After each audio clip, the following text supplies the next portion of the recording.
You It was close. shut up. You were a little off. I You was were a off. little off. I run this. I run this crap. Welcome back. It's a Tuesday morning. You're hanging out in the break room. Rochester's Classic Rock 96.5 WCMF. We are back. We are live. How's it going, buddy? Pretty good, buddy. What's going on, female buddy? Doing good, buddy. 47 degrees right now. Going to be a beautiful 72-degree high. Nice. Cloudy, so you're not going to get sunburned like you did yesterday. A lot of sneaky sunburns happening. I'm sure. And I know about sunburns, buddy. Oh, yeah. I sleep with a dermatologist. No big deal. She makes me wear sunscreen when To we bed? when we have sex. Yes, it's very strange and goopy. Let's start today. Yeah. Let's kick off the short week with a story that happened yesterday in Greece because Memorial Day, Yeah. it's supposed to be what it's supposed to be, has become a sneaky, hardcore party day for a lot of people. All right. And maybe that's what the situation was here in Greece. What happened? Well, around 6 p.m., police were called to Denise Road in Greece for reports of a traffic disturbance. Oh. And when authorities got there, they say they discovered a 20-year-old driver of a car Yeah. got into an argument with two walking pedestrians. Must have been a hell of an argument. Yeah. Because police say after the argument, the 20-year-old driver intentionally hit both of them with his car. So you tried to run him over? He Kinda seemed ran like him it. over. He ran him over. He hit him, and then he left the scene. Authorities say that one person ended up at the hospital with lower body injuries, non-life-threatening. Yeah. The other pedestrian complained of pain. Now, the driver of the car that took off, Like complained of pain Ow. from car running over me. How you feeling? I've had better days, I'll tell you. no, wait a minute. Got this nagging bumper on my side. Sidebar. You know, half of the men in America, 80% of the men that live in Greece, Yeah. if they had gotten in a fight with somebody and they hit him with their car just to look tough, be not even you should see the car, though. You should see the car. So the 20-year-old who took off was found shortly after, according to Yeah. 10 NBC, in Greece, along with 3 others who were in the car. And apparently they were all – okay. It said along with 3 others in the car and taken into custody. So it sounds like maybe just the 20-year-old was taken. All right. Let's keep in mind, according to police, not only did this 20-year-old get into an argument with walkers, not only did he hit In him- his car. In his car. Yeah. Not only did he hit him with the car, Yeah. it seems he did it with 3 other people in the car. Yeah, I thought he was alone at first there. Yeah, Yeah. I would assume like an act like that, you're usually acting alone out of rage because there's nobody there to talk you out of it, right? Well, Not that you could, Or encourage but I you. would think that like having some other people in the car maybe, would help bring All right. the temperature down. All right, well, you bring up a car. Somebody in the car go, hit him with the car. Don't be a wuss, man. Do You it. gonna take that off of him? Do it. You got a bumper. Use it. Could you imagine What was that? being in a car with a buddy Yeah. when he hits 2 people? No. No. All right, I'm going to ask you a question. Okay. We've known each other a long time. Sure. Right? All right. So let's say I'm driving you home one day, All right. and this situation happens. I get in an argument, Yeah. hit both of them. Yeah. Right? Don't run them over, just hit them Yeah. with the car. Take off. I drop you off at home. Yeah. Do you call the cops? No. Probably not. No. I'm not gonna get you. I mean, did you kill him? We don't know. Oh wait, I do No, that. we took off. I mean, we don't know what happened. We took off. Calling the cops. No, probably not. You would let a friend hit someone with a car and not call the cops? I don't want to get in. I don't want to get all involved, man. You're already involved. You were in I know the car. you are. Yeah, I'm gonna you- pretend like it didn't happen. Okay, but you're good. Somebody at some point is going to come to you and say, "Tommy, we know you were present for the situation. Tommy, stay with me, Tommy. Can you please describe what happened from your perspective?" I mean, well, then I'm in trouble because I didn't report it. No, you're not in trouble. I mean, Yeah, I'm in trouble because I didn't report No, it. it doesn't say these people in the car are in trouble. And they didn't report it, All at least right. as far as we know. So, I guess I would have to fess up then. But you wouldn't go out of your way to call no, the cops. no. Okay. I'm cool that way. I think that makes you not cool. At Well, least- cool to the person that's looking for me to be cool. Yeah, but if we're voting who's cool and who's not, you're losing 2-1 in this whole who's cool vote for the people who got hit. All right, Kimmy? yeah. Same scenario. I'm driving you home, road rage, I hit Yeah. 2 people, drop you off. Are you calling the cops? Yeah, but not until I'm out of the car. Okay, that's a good plan. Yeah. Well, yeah. Yeah. I can't believe, wait, how long? We've worked together for how long? We're going to have to work together the next day. Well, but I don't want to be a part of a murder. Like, I don't, because you drove away, so I don't know how those people are doing. Okay. So I also don't want to be like, part of the. I don't want to be associated. Like I don't want to be accused of like encouraging you to do anything. So I'm going to get out ahead of that. All right, but think about this. What's that? As we move towards the next day, because like let's in this scenario, I don't know if I would be arrested and locked up or would just be like an appearance ticket. Yeah. So let's say it's just an appearance ticket, right? Like you got to go to court, you're free.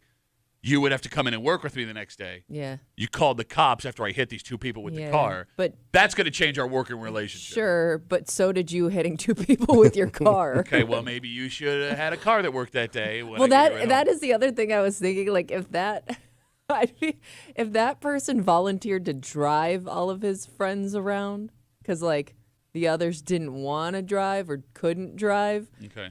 You may be a little less likely to say something because I'm going to need a ride in the future. Well, no, but I don't want to ride with a guy who's going to hit two people with his car.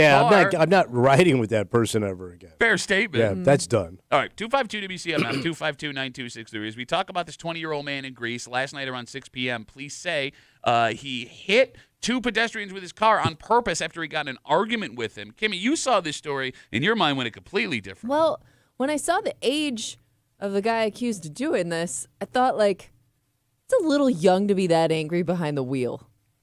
Like, I know anybody can have road rage, but, like, to take it to that, to go that far, like, I think old man, young kids, or older person.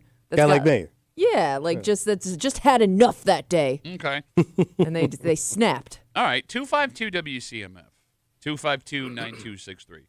What is the age where road rage is supposed to start taking hold of you? Because now that you bring it up, you do make a valid point. I don't ever remember being that angry. Like, I remember at 20, like 19, 20, I would have been scared that, like, I did something wrong. Or, like, I wouldn't have been that confident behind the wheel or that angry behind the wheel yet. I think you got to be at that age where everything starts piling up. Yeah. You know what I mean? Okay. To your point. There's other stuff going on. Other stresses. Yeah. Things aren't going the way you want in many areas of your life. And you're starting to get frustrated. So what age is that? 45.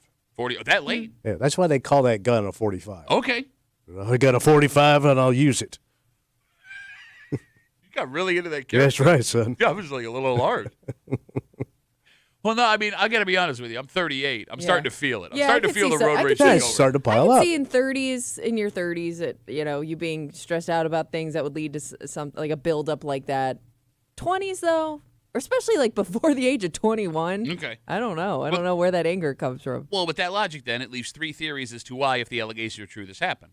One, this 20-year-old may just be a psycho. Two, there is no age for road rage to start. You're either born with it or you don't have it at all. Or three, younger people are far more stressed now than we were when we were kids, which would lead to road rage incidents for younger people. Okay. But like whenever we talk about the stories where like a weapon comes out, especially an unusual weapon, or somebody stops and gets out of their car, it's always somebody above a certain age, right? Like I don't ever remember those stories being about young people. Yeah, okay, fair enough. But then again, I mean, weapons are expensive. They are. Right? And didn't we have that, wasn't that sword story, like a guy in his 30s last week in the city? I don't remember the age. Okay, I guess it was in 20s. You don't see a lot of 20s. So I guess like life and rage begins at 40. Put that on a T-shirt. There you go. You'd sell a hell of a lot of those. Yes. Like those store, like what, the paper store out in Pittsburgh. We got folks writing us on Instagram. Jacob writes us, Duffy on WCMF, the easiest way to get us. He says, if your friend hit people, do you really want to be friends with that douche nozzle? Have you thought about that? Douche nozzle. The friendship is over when I watched you run those people over?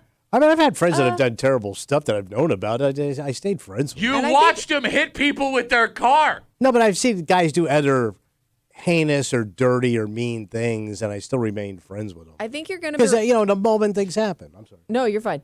I think you're going to remain friends with somebody, especially in your early 20s. I think it's when you get older and you're like, yeah, I should have dumped that guy a long time ago. I think you give a little bit, you give more passes to your buddies at that young of an age, right? At 20? Because they're a bigger part of your life. Yeah. Okay, but counterpoint. And then, give it a couple years and be like, yep, nope, it's time now. It's time. My first thought, to Jacob's point. Yeah.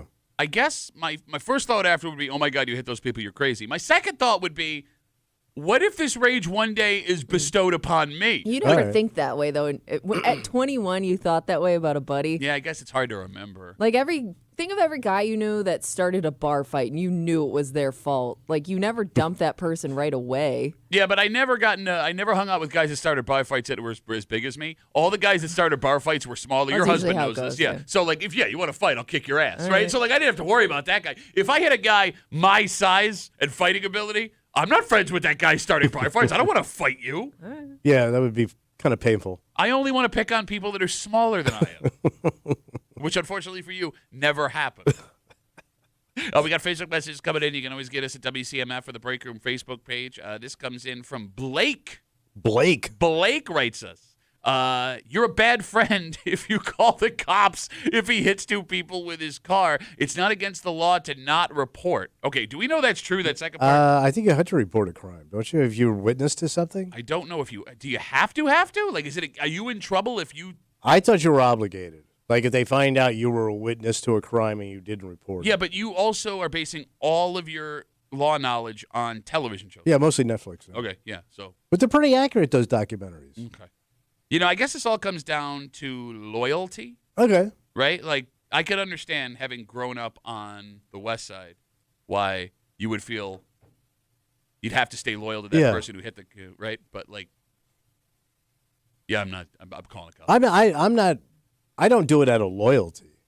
I just don't want to deal with it. Okay, that makes It's you, your problem. That makes you the worst of all of the people. Well, I my don't know if theory that's is making it any better. I can't fix your problems. Okay. Okay. So don't involve me. Okay. But then I would imagine somebody that has that mentality would just dump that buddy. Oh yeah.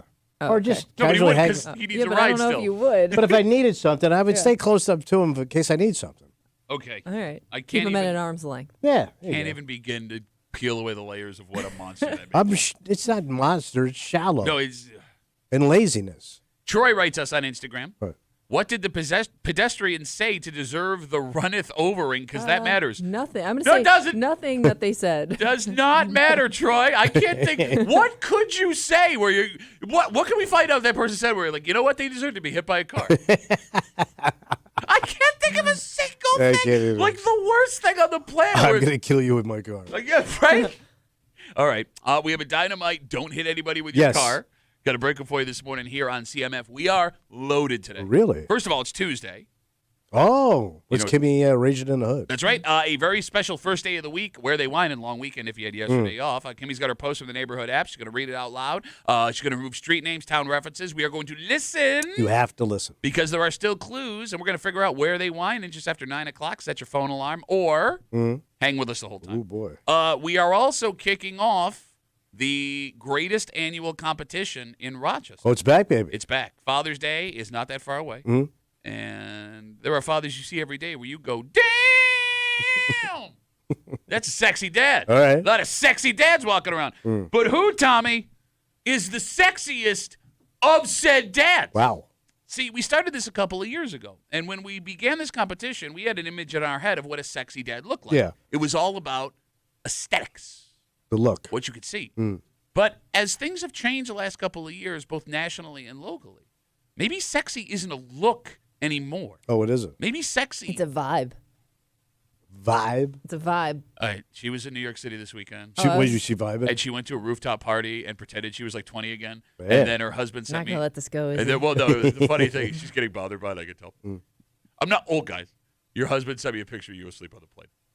Oh yeah. I mean, it was like 8 a.m. But like he was smiling, like, hey, Kim was like, I shouldn't have been 20 again. Those Jaeger bombs. No, Kimmy, what? Not so much vibe. Okay. What? I thought we were talking about sexy dad vibes. What a father is willing to do for Oh. the sake of his family. Oh, okay. that- Okay. Step it up. Yeah, we'll get to it just after 7:30 and tell you how you, if you are a sexy dad or you know a sexy dad, can get in on this competition. Big ass prize too. Ooh. We'll get into all that just after 7:30, plus a whole bunch more. But first, Tom. Yeah. You know, as we talk about things changing nationally, locally, the economy is a big one. Got to count your pennies. But Well, how do you count your pennies when pennies no longer exist? oh, yeah, they're gone, right? Something has happened which is going to change the way we use money forever. And I don't think too many people are going to argue that we need to keep pennies. Yeah. But it would be good to know how this is all going to work. Because, like, saying getting rid of pennies, great. Right. There's a whole bunch of things that people maybe aren't thinking about that we need to know before this happens. All right. We'll get into it next here in the break room. Let's see you, Beth.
We've had these our whole lives. What's that? Pennies from heaven, Oh, Thomas. yeah. Well, there are no more pennies, which means there can't be any more heaven. At least there won't be any more pennies.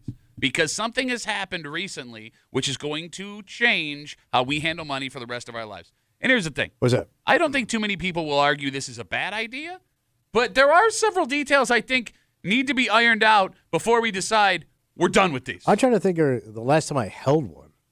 Really? It's been that long? With you? They're everywhere. When's the last time you physically used one? Oh, used one? Held in your hand. Touched last week. Used one, I can't tell you. I bet you it's been 5 years. There's no way you ain't touched one of these in 5 years. I'm telling you, I'm off. You're hanging out in the break room, Rochester's Classic Rock, 96.5. WCMF. Just after 6:45, we were convinced this man was in serious trouble when he opened his mouth during an interview a couple of weeks ago and revealed information that it seems no one else on the planet knew. Oh, yes. And based on an interview he did over the weekend, a new one, he absolutely got in trouble. He definitely got in trouble. But, Kimmy, here's the thing. Yeah. In this situation, it's tough because your buddy yelling at you is one thing. Yeah. If it came from somebody else, it's even more uncomfortable. Yeah. And we'll get to it just after 6:45 here in the break room on CMF. The U.S. Treasury is winding down penny production. Wow. So there's a reason. Yeah. Treasury says it costs almost 4 cents to produce every new penny. Well, that sounds like a great business plan. Also, they say Americans last year only made 16% of their payments in cash. Can you believe that? I'm surprised it's that much. Wait, 84% of payments in America were done via card or anything like that? Yeah. That's pretty high. So you're all right. Yeah, I Anyway. would think like a bunch of smaller purchases would add up if you're buying stuff in cash here and there. Yeah, I mean, But I use credit cards for everything. I understand. I get it. But, Right. I mean, when's the last time you used cash? You must have used cash within the last 4 weeks. I don't think so. Okay. I don't have any cash. So because of And that, I could make that statement at any time of my life. so because of all of these things, Yeah. this month the federal government made their last order of what they call penny blanks, things to make pennies Right. with. Now, we don't know how long those pennies are going to last, so there isn't a set date on how long the federal government will be putting out new pennies. Right. But sometime, Tommy, within the near future, the feds will no longer have a penny for your thoughts. Right. So, All but we'll have a ton in circulation. And that's just it. Right. So here's the thing. Mm. Is there anyone in the room that has a problem with getting rid of pennies? No. Gimme? I mean, I can't think of the last time I used one. They're all just stacking up somewhere. They're like piled up somewhere in the house. Okay, so I'm with you guys. Although, I mean, we are open to every idea. 252-WCMF, 252-9263. Is there a reason why getting rid of pennies would be a bad idea? And as we wait to see if there is, as fine as we are Yeah. with pennies going away forever, there should be a couple of answers on how all of this is going to work, because it is going to change how money has existed our entire lives. Yeah. For example, is the government going to stop making them and let the pennies slowly find their way back to the government? Like, for example, we can keep spending them forever, Yeah. but when they get to the bank just takes them out of circulation. Oh, and and sends hands them. it back to the government? Or is there going to be a day where the government says no more pennies for everybody? Like they seize the pennies? Or you're not allowed to spend pennies anymore. Oh, all right. Well, nobody just- takes them. So they just basically. become almost like a collector's item. Well, okay, but here's the problem. If it's now, I'm under the impression, and Yeah. if I'm wrong, tell me, 252-WCMF, that once something is legal currency, it has to be legal currency forever. Oh, But so it's people would not. still have to take it. Yeah. No, because So you go cashless now, they won't take your money. No, I understand. I'm saying he's if they saying take cash. Oh, if they take cash. so like They they have would to. have to take your $2 bill. Exactly. Like a $2 bill, or for example, like a Kennedy $50. I remember people used to save those $2 bills. Like they thought they were going to be worth Yeah. something. Which, fun fact, the U.S. government still makes $2 bills. Yeah, so thanks. But like if I have a Kennedy $50, which they haven't made in, 60 Oh, years? yeah. I believe if a business takes cash, they have to accept that Kennedy $50. Same with the Sacagawea dollar coins they made like 25 years. Sacagawea. But so like if that's the case, All right. we could still have pennies for the next Oh, 40 years. yeah, sure. Right? As they slowly work their way back. And think of how many pennies exist in the world right now. I just did. It's a lot. Thank you. It's a big pile of pennies. More importantly, Yeah. how are transactions going to work when pennies don't exist anymore? Well, like for people that are going to pay to the penny on Right. a You'd cash. have to change the price of things. Well, Oh, yeah. Okay, but here's the problem with changing the price of things, Kimmy. There's 8% tax in New York State, Yeah. right? So even if something is exactly $3, Sure. it's going to come out to $3.24. Mhm. So let's say I pay cash for something and there are no more pennies, and it comes to $3.24. Yeah. What happens to that 4 cents? I think you eat round that. up? Yeah. If Either they round do it up or on down. gas, Okay, because they always show you that percentage next to Yeah. the gas, right? They just round it up. fraction of a penny. Okay, but Yeah. here's the problem. Fraction of a penny, I mean, for a lifetime, you're potentially losing, what, $20? Yeah. If they round that 4 cents up and I lose 6 cents, I know it sounds silly arguing over a few cents, but multiply that times all of the cash transactions nationwide. That could be tens of millions of dollars. Maybe that's why they're doing it. But that kind of seems like a problem. No? Not for the guy who's picking up that money, who's getting that the roundup. Yeah, but see, we're not picking up that Right. money. But the business is. We're losing that money. But the man is. No, I get it. I just kind of want, just lay me out how this is going to work before we're all like, yeah, let's get rid of the penny. Because, again, I'm fine with it. Just let me know how it's going to work. Because if you're, okay. You're gonna get a slight shaft. The slight shaft would be if you round up at 5, round down at 4, right? So if it comes to $3.24 and you charge me $3.20, I'm cool with that. Everything above a nickel, all round up. Because that eventually evens itself out. Okay. But if anything over a 0 rounds up, that's effed up, man. Oh, that's big money now. Okay, I love how you're See, saying this. I piss away so much money, I'm not even gonna worry. Which is why you should worry about this. By the way, you say, when's the last time? I have a penny right here. I have a penny on my desk. Yeah, it's on your desk because you don't use it. Well, what am I going to use Probably a been penny sitting on? there for years. Yeah, you're probably right. 2008, a good year for pennies. I mean, it is going to be strange to think Yeah. 30 years from now, I'll be dead. I do Okay. wonder. you will, but with Kimmy, Yeah. that these will be a thing that Yeah. people are not familiar with. Yeah, Yeah. But I think it'll just become something people either throw away or collect. yeah. The paper's gonna go away too. All your cash is gonna go away. Okay, here comes New World Order Tommy. Well, I mean, I love it. I love this New World Order thing. Whatever it is.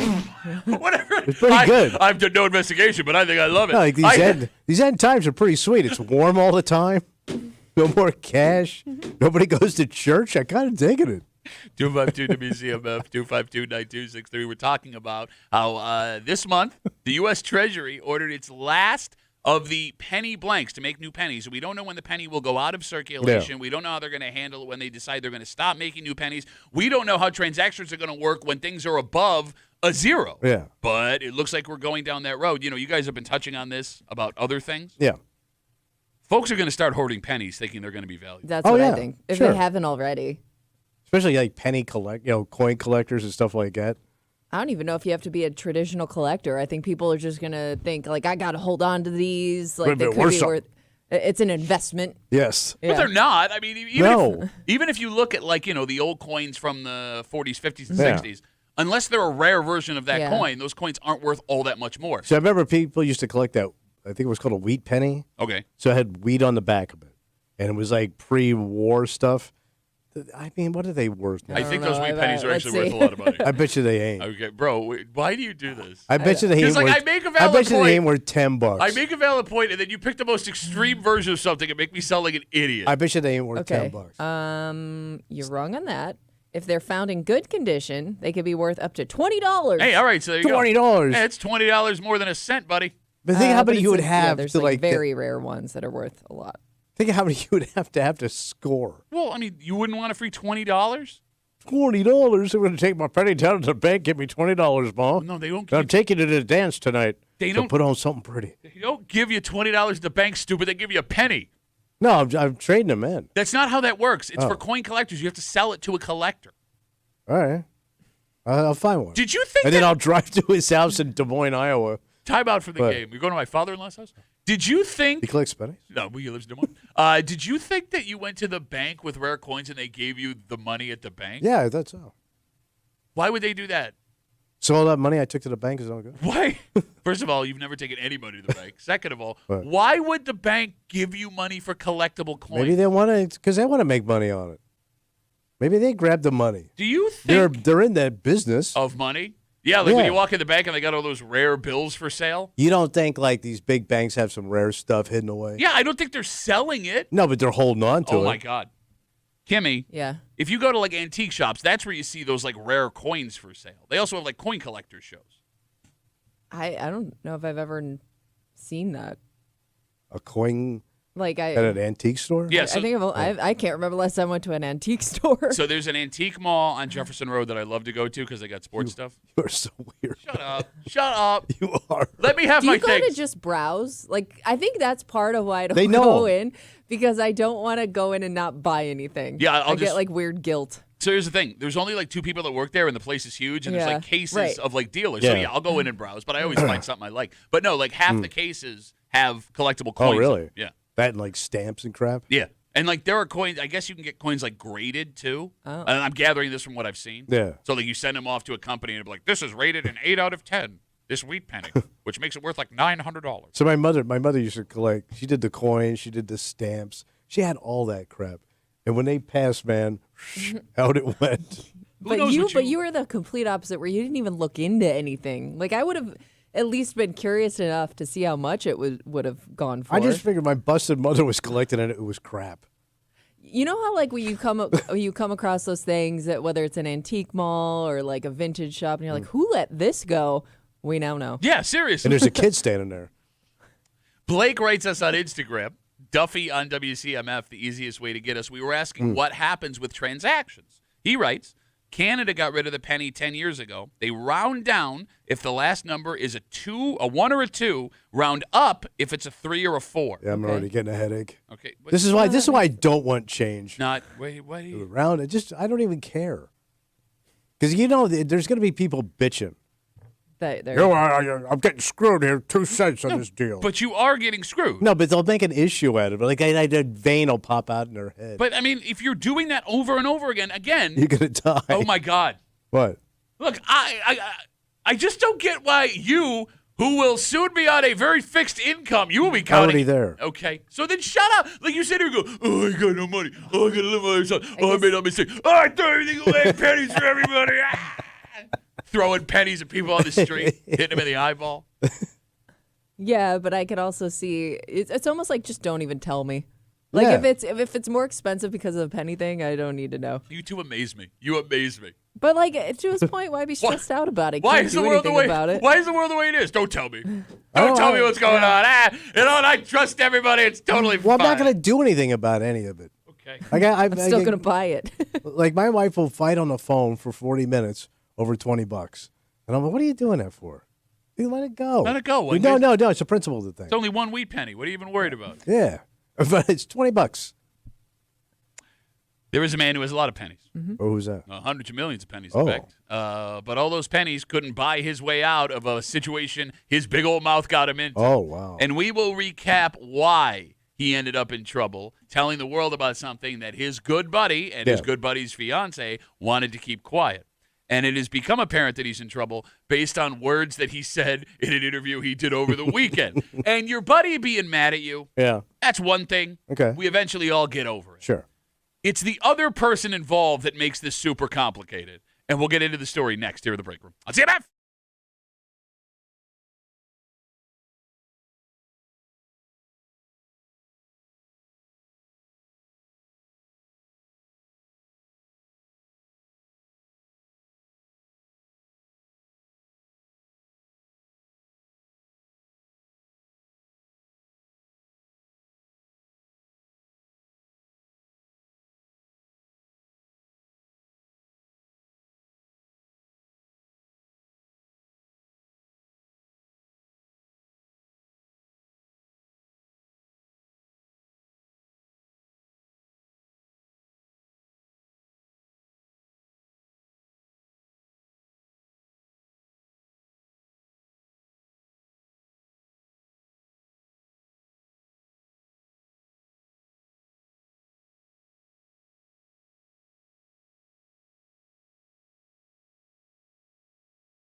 our theory was correct. What happened? This lovable guy who cannot keep a secret to save his life Yeah. had to change his tune over the weekend. Oh, really? Which means there was a talking to. And if there was a talking to, odds are it wasn't just he who got in trouble. But you think he really got scolded? Bro, I'm going to play you some audio. Because here's the thing, man. I feel bad for him. Bro. Like, you're going to dress this guy down.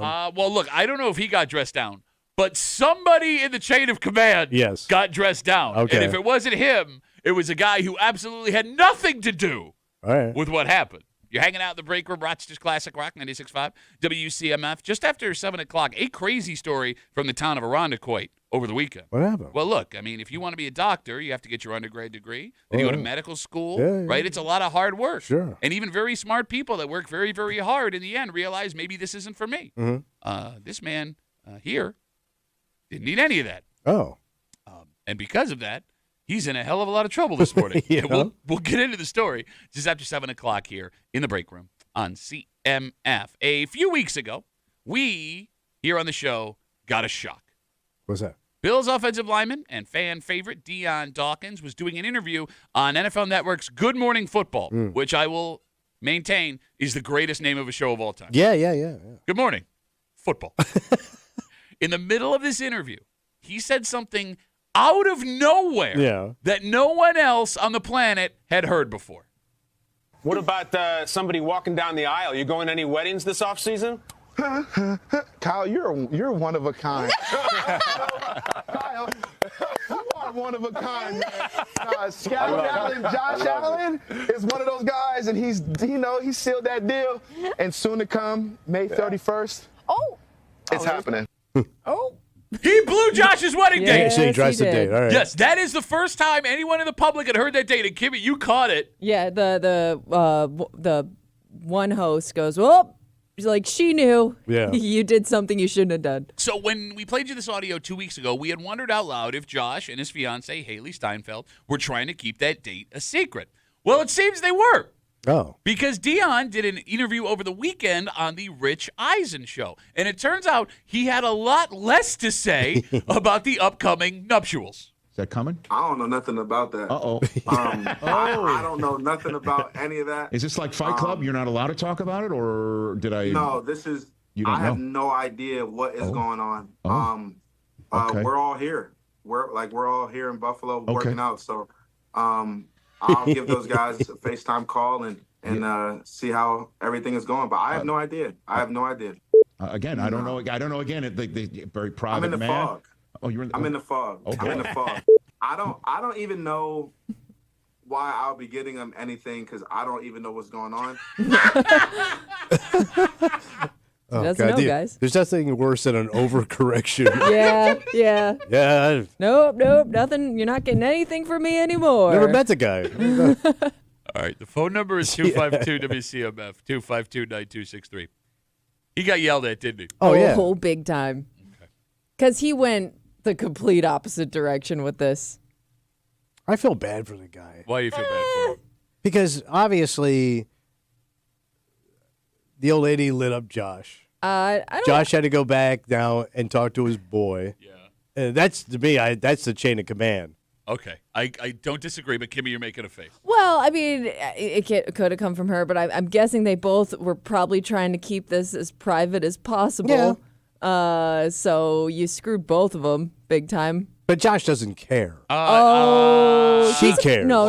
Okay. It's her day, man. It No, ain't his listen. day. Look at you. You think that big-ass goofball cares? Yeah, because he's very private. All he's He thinking never- about is those little cocktail weenies. You never see much from Josh, Yeah. like personally. Like we don't really know a lot about him, like on social media and stuff like that. I don't think there's a lot there He to doesn't know. put a lot out there that isn't calculated. What? I don't. I think he's a good, boring kid. How do you always say the wrong thing? And don't speak anything into existence. Yeah. You know, he's buttermilk, He's man. killing like raccoons in his basement for fun. We're going to find that out later. All right. So let's say Tommy's theory about the chain of command is true. Yeah. That Haley Steinfeld got upset, talked to Josh, who then had to talk to Dion Dawkins. Yeah. In this situation, who does it suck more for? Dion Dawkins or Josh Allen? Well, Josh is in the middle. So it always sucks to be in the middle. Okay. Because he's your friend. You're tight with him. Mm-hmm. And this is your old lady for life. And he's in a worse spot. Okay, but Dion Dawkins screwed up. Yeah. I understand Big that. time. And she's pissed. He's the one that's stuck in the middle that has to put out. He's got to navigate both ends. No, but I feel like you're doing something here. I feel like you're doing something. What am I doing? Are you doing something here? Moving your hands like that? Yeah. Assuming that Josh doesn't also want that. There's that. You're also trying to exonerate Dion Dawkins of Yeah. all blame here when he, in fact, is the reason why this is happening. But he's excited for you, man. He's excited that you're doing this. Okay. Okay, so he bubbled over a little bit. Big A little deal. bit. But here's the thing I'm guessing. You ain't Madonna getting married on the beach. You know, I mean, give me a break. But I'm guessing that there are plenty of teammates invited to this wedding. Yeah. Nobody else opened their mouths and said anything. Because nobody else wants to talk to Like, their how are boring you not? asses. How are This you is not the guy you want to pissed talk at to. like the one dude that spoiled it for everybody when we were all kind of in agreement here? We weren't going to spill any beans about the wedding. But he's the one with the personality you want to hang with. But he wasn't even tricked. Nobody asked him to say a specific date. He could have just said it's happening soon, right? that. Like you said May 31st specifically about when they were going to get married. Play that audio again. Like he Right. wasn't No. even tricked. Like he just opened his stupid mouth. What about somebody walking down the aisle? You going to any weddings this off season? Kyle, you're one of a kind. Kyle, you are one of a kind, man. Josh Allen is one of those guys, and he sealed that deal.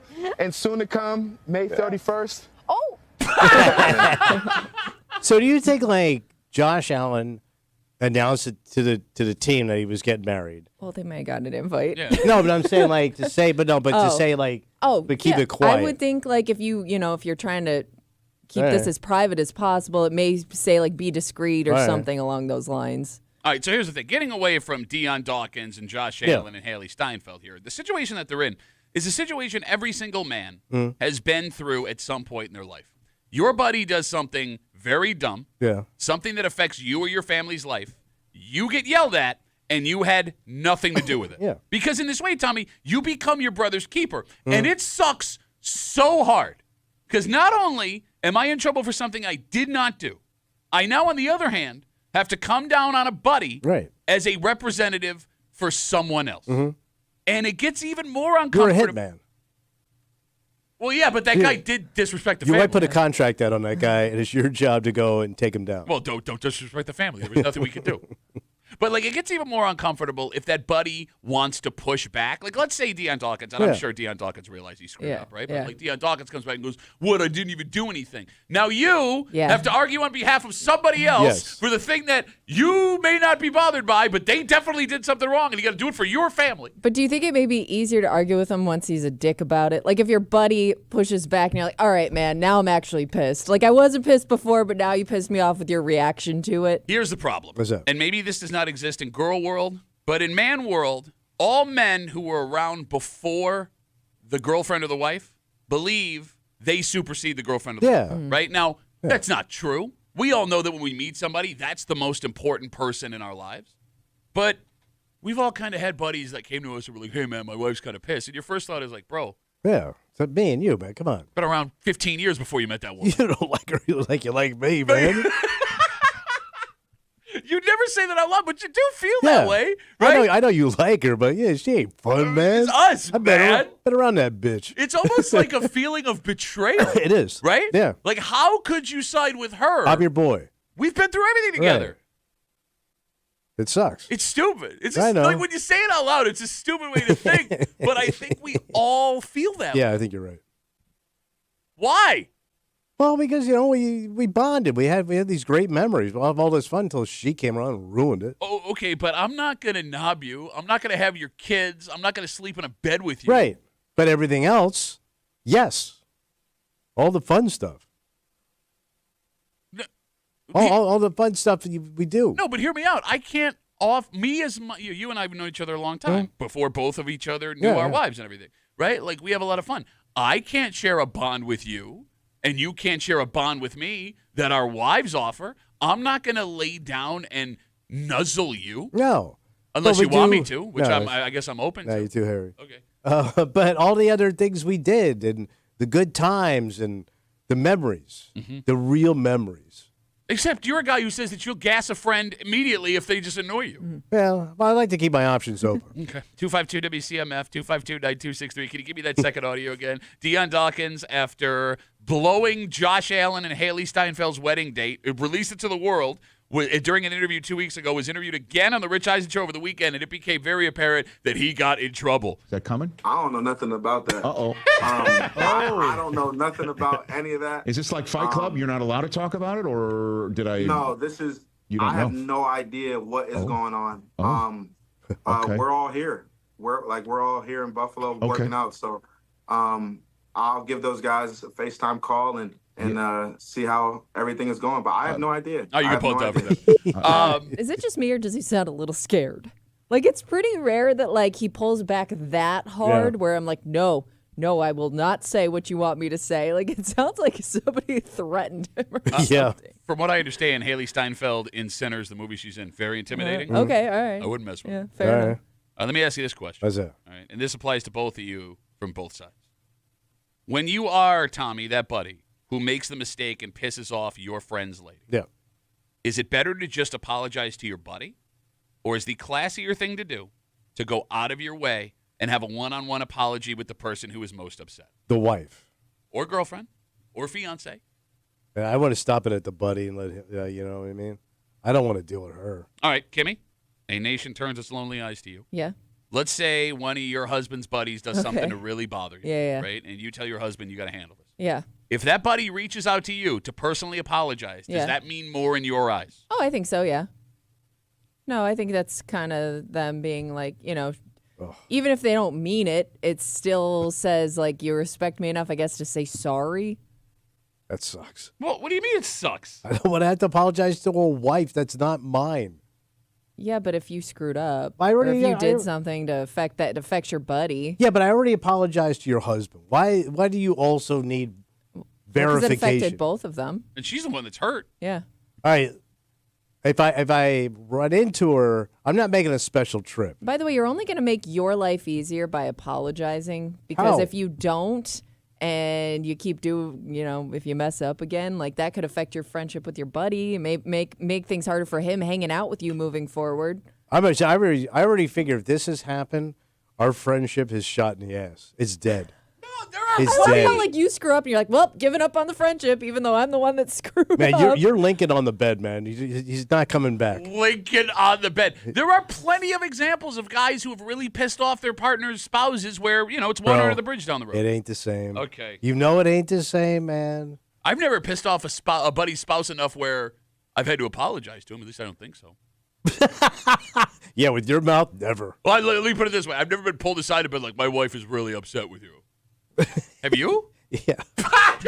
You get drinking and it's usually like making jokes, and they get their ass bent out of shape. Just joking. It was joking. 252 WCMF. Let's talk to Charlie. Hey, Chucky, how are you, buddy? Hey, can you hear me? Yeah, go ahead, man. So my name is Charlie. It's not Chucky. This guy seems like a blast. Go ahead, Charlie. Go ahead. Well, no, I'm not a blast. I mean, respectfully, you call someone by their name. Okay. Charlie. Sorry, Charles. Go ahead. So, no, okay. Anyway, so I went to YouTube and I just clicked on live shows, and I watched you guys for like 3 minutes. Her name is Kimmy. She seems like an interesting individual. Tommy, you're a little overconfident. Pat, I kind of like your personality. Thank you. So I'm just basically tuning into your program. Hopefully I can learn something from this. Maybe I can call you guys back again. But it's called the break room. So you could say, Charlie, we're going to hang up on you, study our show, get to know who we are. I don't know what your guys' show is about. You got a football player in the background. Is this a sports show? I'm a good person, so don't hang up on me. Just give me a chance. What's your show about? I don't know. It's we usually don't do this. Yeah, we try to do entertaining things, right? Not personally explain to every individual that calls the show what we do. But here, I have a suggestion, Charlie. I have a suggestion. You could continue to watch the show and then learn what the show is about along the way. You could do that.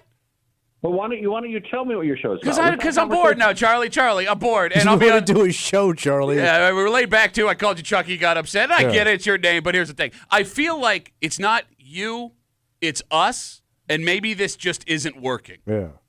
No, your name is Tommy. If I called in and said, hey, yeah, I'm not gonna have this argument. Hey, great call. Great to talk to you, Charlie. Have a good rest of the day. Wow, that is an uptight guy. Did that guy just find us randomly on YouTube? Yes, he did. And called us to say, explain your show to me. And then he kept like telling us what to do. Don't hang up on me. I'm a nice guy. Guys, I'm a nice guy. Just ask me. Guys. Well, I like to have fun. That's one potential listener we lost. Where do you think Charlie's from? Oh, we should have asked him. Yeah. I wish he hadn't annoyed me immediately. All right. Well, Charlie, don't call him Chuck. Charlie. Well, we were having fun. Or Charles. But I'm a good guy. I'm a good guy. Take a break. Remember the fun show we were doing before Charlie called up? What happened to that show? Being a doctor is hard. Yeah. I would know. Okay. I sleep with one. Sure. No, but I mean, you got 4 years undergrad, you got medical school you have to go to, then you have to go through a residency, then you have It's to find too a much. job. Well, it's too much unless you skip all that. So is there a way to like just get right to the doctor? No, but there was a man in Irondequoit who it seems tried to do that. Okay. And this story goes actually one of two ways because it's very possible. Oh, Charlie's calling back. It's very possible that the people who he was servicing in these allegations were aware he was not a doctor. Oh, so they were in on it. And that changes the story. Okay. But if they thought he was, we'll get into it all next here in the break room. Let's see you,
This story from the east side goes one of two ways. Okay. Either folks using this guy knew his credentials were BS. Yeah. And they just got what he had to offer. Or this man was pulling the wool over the eyes of people who thought he could make things better for them. But as we try and figure out which one it could be, there are some red flags that if you were a patient of this person, you would think would become very apparent very quick. So I'm sitting at my appointment, I would go, oh, that's not right? Well, just even that sentence is problematic. Oh. You're hanging out in the break room, Rochester's Classic Rock, 96.5. WCMF, just after 7:25, 7:30, it's back. What's back? You walk around and you probably think to yourself here in Rochester, man, there are so many sexy dads. Yeah. But if there were only a way to find the sexiest of all the sexy dads I see, well, guess all what? Right. We're going to do it again. All right. And as we get into the details of how you or the dad in your life can be named the sexiest dad, which kicks off today, things have changed the last couple of years. From when we started this competition to where the world is now. And maybe, just maybe, sexy has nothing to do with how in shape you are, how your face is put together, how you dress. Oh, what's left? Maybe sexy is what you are willing to do for your family. We'll get to it just after 7:30 here in the break room on CMF. A man in Irondequoit has been arrested after police say he was pretending to be a doctor to distribute prescription drugs. Oh. Story on News 8. So he's writing scripts. Yes, he was. Story on News 8 says the 27-year-old man had been at this since August of 2023. Mm-hmm. And I'm sure you're wondering how he did it. Yeah. Authorities say he had a DEA number, which is a number that is assigned to doctors when they have to prescribe controlled medication. Right. That he should not have had to get these drugs. So he's got some other doctor's number then. Well, seems like he knew enough to know that you need these things. But it had to be a legit number, like in a system. It was. The authorities say this number belonged to Strong Hospital. Now, I don't know if that means somebody who worked at Strong Hospital or like the hospital itself has a number. Okay. Do not know. But this cat's got it. But there was one specific drug he liked to prescribe. All right. Of the 177 prescriptions he wrote to 9 different people, 173 of them were for oxycodone. Okay. And police say he prescribed over 38,000 doses. That's like hillbilly heroin, right? Yeah, it's not good. Yeah. Not good. All right. Wait, did you say 38,000 doses? I would assume that's pills. God damn, Doc. 38,000. Dr. Feelgood. On 173 prescriptions. All right. So here's where it gets really weird. What? Up to this point. My sister would have married this guy. I think she is married. I'm married to a fake doctor, and I'm high. Up to this point, you may think this is a guy who got his hands on a number that allowed him to sell oxy to willing people, that he's just a drug dealer. However, when authorities searched his home, they say they found a framed fake diploma from the University of Rochester Medical School.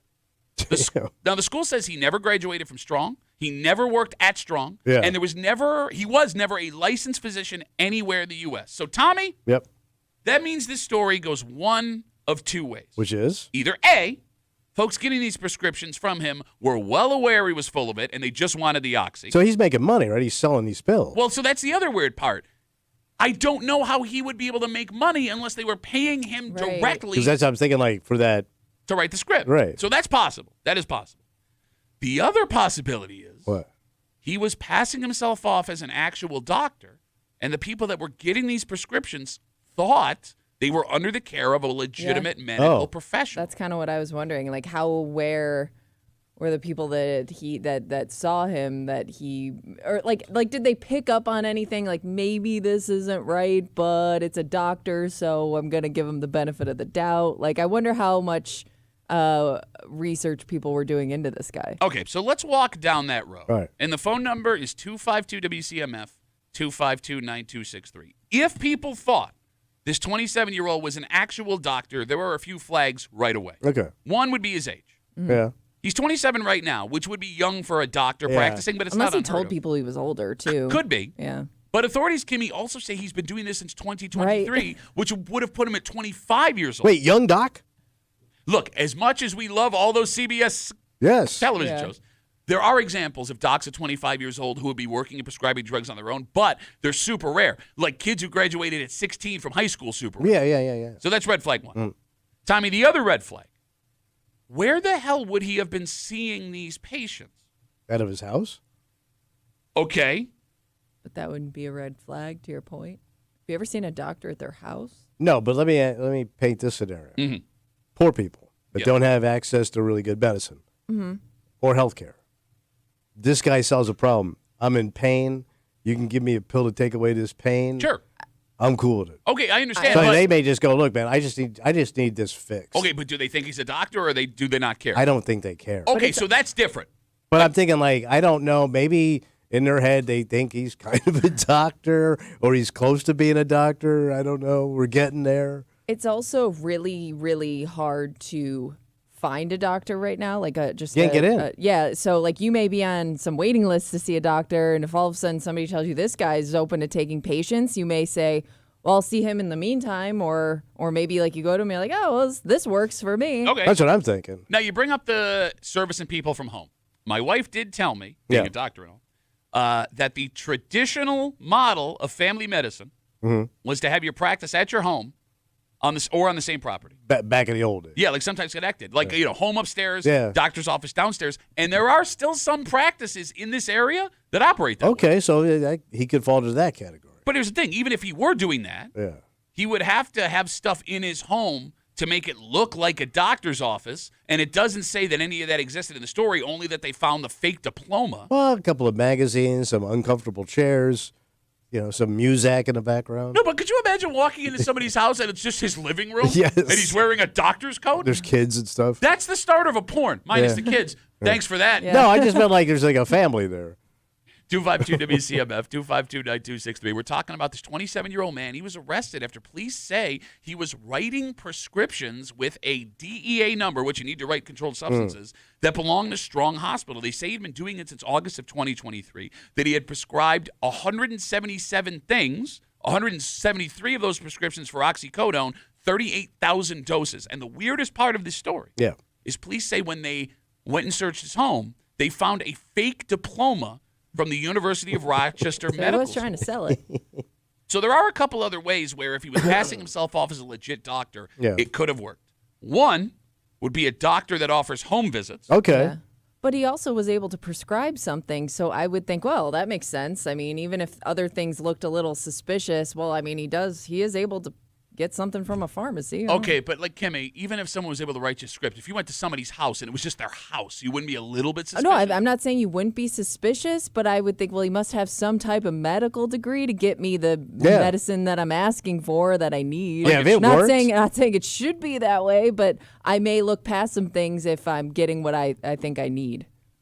So like the home visit thing I find interesting. Yeah. So my wife still does home visits for certain people that can't leave the house. Yeah, leave the yeah. house. If you had the option of a home visit instead of having to go to the doctor, would you take that? Oh, yeah. So you would welcome the doctor into your house? Yeah, I don't have to truck all the way out someplace. They come there. Because I can remember that was like my parents were like the last generation where they would come see it. Okay. But it's nice. There's no wait. I mean, they're there. It's going to be more expensive. Oh, but yeah, I mean, if I could afford it, but I would take that. You wouldn't? It's a little weird to me. I don't want to have to clean my house to be told that I'm sick or not sick. Yeah, but they don't care. I mean, and you're sick. You can't have the house spotless. I would love it. Bro, you judge the hell out of people walking into their homes. Even if, doctor, good doctor, whatever, they still have preconceived notions. I would also be afraid that just subconsciously I may be treated differently as a patient if my house looks a certain way. Oh, you probably would if you look shoddy. So, yeah, that's not good. I don't want that. But pick up your house. Kimmy, you can't run the vacuum? Would you prefer a home doctor's visit if you had the option? I guess if it was a possibility, yeah, because like when you're feeling crappy or sick, like the last thing you want to do is leave your house. So if somebody could just swing by and tell me, what's going on and what I need and not have to like step foot outside my home, I'm all for that. I mean, even like I get that yearly physical, right? Yeah. Man, to do that at my house would be awesome. 252-WCMF. I see you guys on hold. I do want to touch on something Paul brought up. The other way this guy, if people thought he was a legitimate doctor, could have been pulling this off. Paul writes us, Duffy on WCMF on Instagram, maybe he was prescribing them through telehealth. Okay. So there are commercials that offer Ozempic prescriptions, testosterone shots, hair loss drugs. Those are controlled substances, prescription medications through telehealth. And a lot of these commercials, I mean, they're just like, oh, we'll have you talk to a doctor. The doctor goes, hey, you want it? Okay, here you go. But that's that, really harsh stuff. It's like what you're talking about is like heroin. Oh, yes. I mean, yes, comparatively, yes. But the point is. That would explain the degree on his wall, okay. right? So it's in the background of the. Yeah, right. Yeah. But here's the thing, man. If he was using telehealth and he had the degree on his He would back have to wall. be connected through a provider. Unless he was like, I'm in private practice. I don't know. But let's say that was the case, right? That would mean that if these people legitimately thought he was a doctor, it makes this case so much more heinous. Because, like, look, feeding an addiction for folks that can't control themselves is terrible. Yeah. Right? But you can make an argument that there is an agreement being made. If this guy was actually posing as a doctor and prescribing medicine for people that thought this was going to make them better, that makes you a monster. Well, that's the drug business, though, right? What? I mean, there's not a lot of like soul searching, I guess, and dealing with like heroin. Okay, I mean, I'm not looking for like an angel here. And I do feel bad for those people that are thinking they've got a connection to these pills that don't have it, and they got all this pain, or they have an addiction. Okay, you know what I mean? yes. Like all of a sudden, that's scary. Okay, but counterpoint. Look, I understand. I get what you're saying. You and I both having addiction in our family and our own things here. I mean, there is a reason why this is a controlled substance and allowing them to just keep taking it's dangerous. it. Understatement of the century. Nothing to mess with here, kids. Exclamation points underlined twice, dangerous. And here's the thing. Here's the difference. You go, there's no loyalty in drug dealing. Fine. Yeah. But I guess the difference would be someone selling heroin on the street versus someone running up to someone and jabbing them with a heroin needle. Right? That's the difference. Yeah. I'm wondering though. I want to know how he got paid. Like, were these people We were just trying to figure handing that him? Because if he was telehealth or something along those lines, like it would be easy. Like it would be. It would be harder for that guy to get paid by these patients. So I'm just thinking out loud. If I'm in private practice and your insurance does not cover my quote practice, you can pay me out of pocket. Yeah, there you go. Maybe that would be the way. Because you're just looking for that prescription, right? No, I know. Being filled. Yeah, I figured that could have been that way. But I'm saying, like, if he was meeting people, via telehealth, like, how would that transaction go? Oh, I mean, you could do it via any Cash App, right? You could take. Yeah, I guess that to me would be like super red flag. Hey, yeah, but you wanna again, Venmo man, me? if you're looking for some low medicine, I don't care how I pay you. But again, now we're different. Now we're going back down this road of these people just wanted the pills. Well, I mean, I don't have the option of good health care. And this guy's providing me, let's say they're looking for legitimate health care, but they can't afford it, they can't get to it, whatever. They're denied. How deep are you going to investigate this guy? No, I agree with you there. That I get. I'm saying in that case, what if that's true, if the allegations are true, this is disgusting. It's despicable. And, like, the people are they're worse off. They're worse off. No, they are. Well, now he's out of business and I don't get my pills. I don't think you are fully comprehending. I am. I just think though that these people want relief. And I don't think they care who's handing it to them. I got that. But that's someone who is just like, they're desperate. I am discussing people who were under the impression they were under the care of an I mean, they're getting jived. Okay. But who doesn't want to go to Dr. Jive? Anybody that wants to, be healthy. Call me Dr. Jive. Good morning. How are you? I'm Dr. Jive. We got Facebook messages coming in. You can always get us at WCMF or the Break Room Facebook page. This comes in from Dan. Dan writes us, there are still several doctors who will take cash payments if you don't have the insurance. There are also doctors that will work on trade. Amish people will trade things for doctor's care. That's true. Okay, a little barter system. Yeah, like eggs, chickens, quilts. I don't know, chicken. Probably can't bring a chicken into a doctor's office, right? All right, so I am dying to know. I'm hoping we get a follow-up on this story.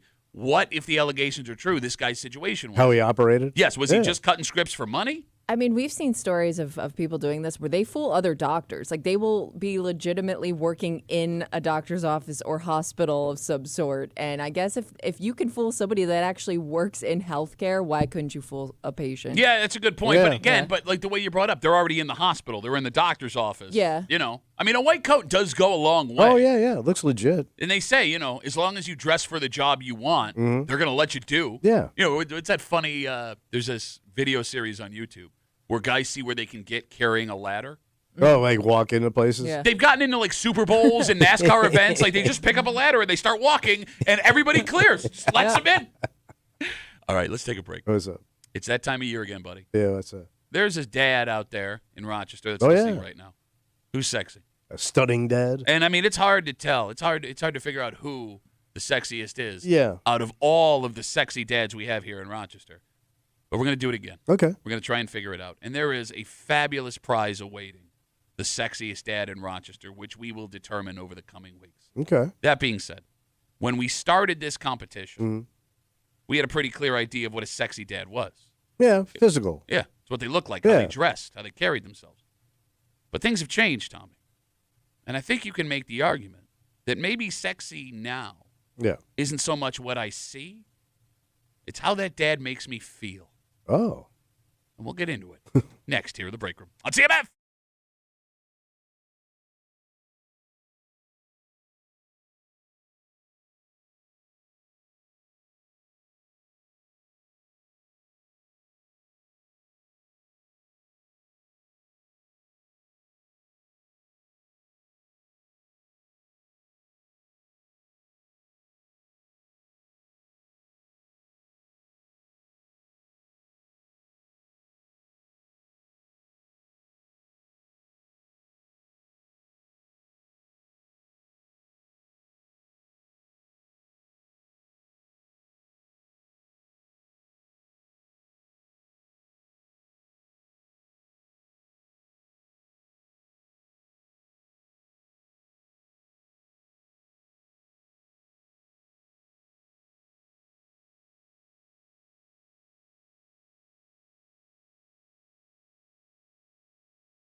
Gentlemen, start your sexy. It's that time of year again. A time to honor dads that mean so much to their families, and a few that don't really mean anything. But what's important here isn't what kind of dad you are. It's what kind of dad you look like. Oh. The sexy type. That is, unless the last couple of years have changed things. And those two things are now one and the same. Oh. You're hanging out in the break room, Rochester's Classic Rock 96.5. WCMF will jump right into it. Get ready. Today is the official kickoff of WCMF's Rochester's Sexiest Dad competition. And if you are not familiar with how this works, here we go. Right now, you can go to WCMF.com, submit your picture or a picture of a dad you think is sexy. And we will be taking submissions until next Friday, June 9th at noon. Then, wait, is that 2 Fridays from now? Did you say June 9th? June 9th? Yep. Okay. So Anyway. it's next Friday. June Not 9th. this Friday, next June Friday. 9th. You got till June 9th to All put right. up all the sexy dads you can find. Then, Wait, hold on. June 9th is a Monday. Monday, June 9th. Monday, Sexy Dad Monday. Just June 9th. Just remember June 9th. All right. Then comes the voting. Rochester will descend upon the photos of the sexy dads at WCMF.com, and they will decide. Our winner is decided by our panel of judges, including you listeners, and when it's all said and done, What happens? we will have a new Rochester's Sexiest Dad who will also take home a Swiss watch valued at $500 Damn. from our good friends out at Heritage Jewelers. All of the official rules and such are available at WCMF.com. You can, we're starting right now, This is it. go to WCMF.com, submit. Kimmy, where else are you posting the link right now? Facebook and Twitter. Yeah. All right, so check all of that out if you yourself are a sexy dad or you have a sexy dad in your life. So here's the thing, Tom. For the last few years, we have done this, and we have met a lot of sexy dads. And when Both of them. and when we started this, the idea was pretty straightforward. Dad looks good. Good looking dad. Dad is sexy. Yeah, I mean, you got to have that. You got to be in shape. Calm down. Broad at the shoulder, narrow at the hip. You don't take no lip. That's what we look. Yes. Chew tobacco spit. Okay. But things have changed in the world, Tom. So what are we looking for now? Well, look, folks are more stressed. Money is tighter. Yeah. What it means to be a man, what it means to be a father, Right. is constantly changing. So you don't necessarily have to fit the Hollywood image of a handsome man. Now, here's the thing. I don't know. I don't know if that's the case. I asked this question to kick off Rochester's Sexiest Dad 2025. Yeah. 252-WCMF, 252-9263. Does sexy dad now have more to do with what you look like? Or does sexy dad have more to do with what you are? Oh. What you do and how you present yourself? Like, yeah, like what do you, I guess it could be something you include in this photo of you, or, you know, something that a hobby, something. With the children? Yes. Yeah. Like, you know, just something that tells us about your personality. Okay, let me put it this way. Right. If a woman had her choice of a sexy dad, is she more drawn to the tall, dark, handsome, built dad who's keeping that body tight? Yeah.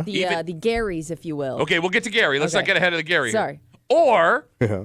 is a woman more drawn to a dad who's great with the kids, knows how to balance work, family fun, is tough enough to make you feel safe, but sensitive enough to make you feel loved? Which is sexier? Is it what you see, or is it what that dad makes you feel? Do you think there's a third category here? Silly dad. Silly dad is not sexy dad. Silly dad wants to, it's a picture of him on vacation in his silliest Hawaiian T-shirt with a cocktail in his hand.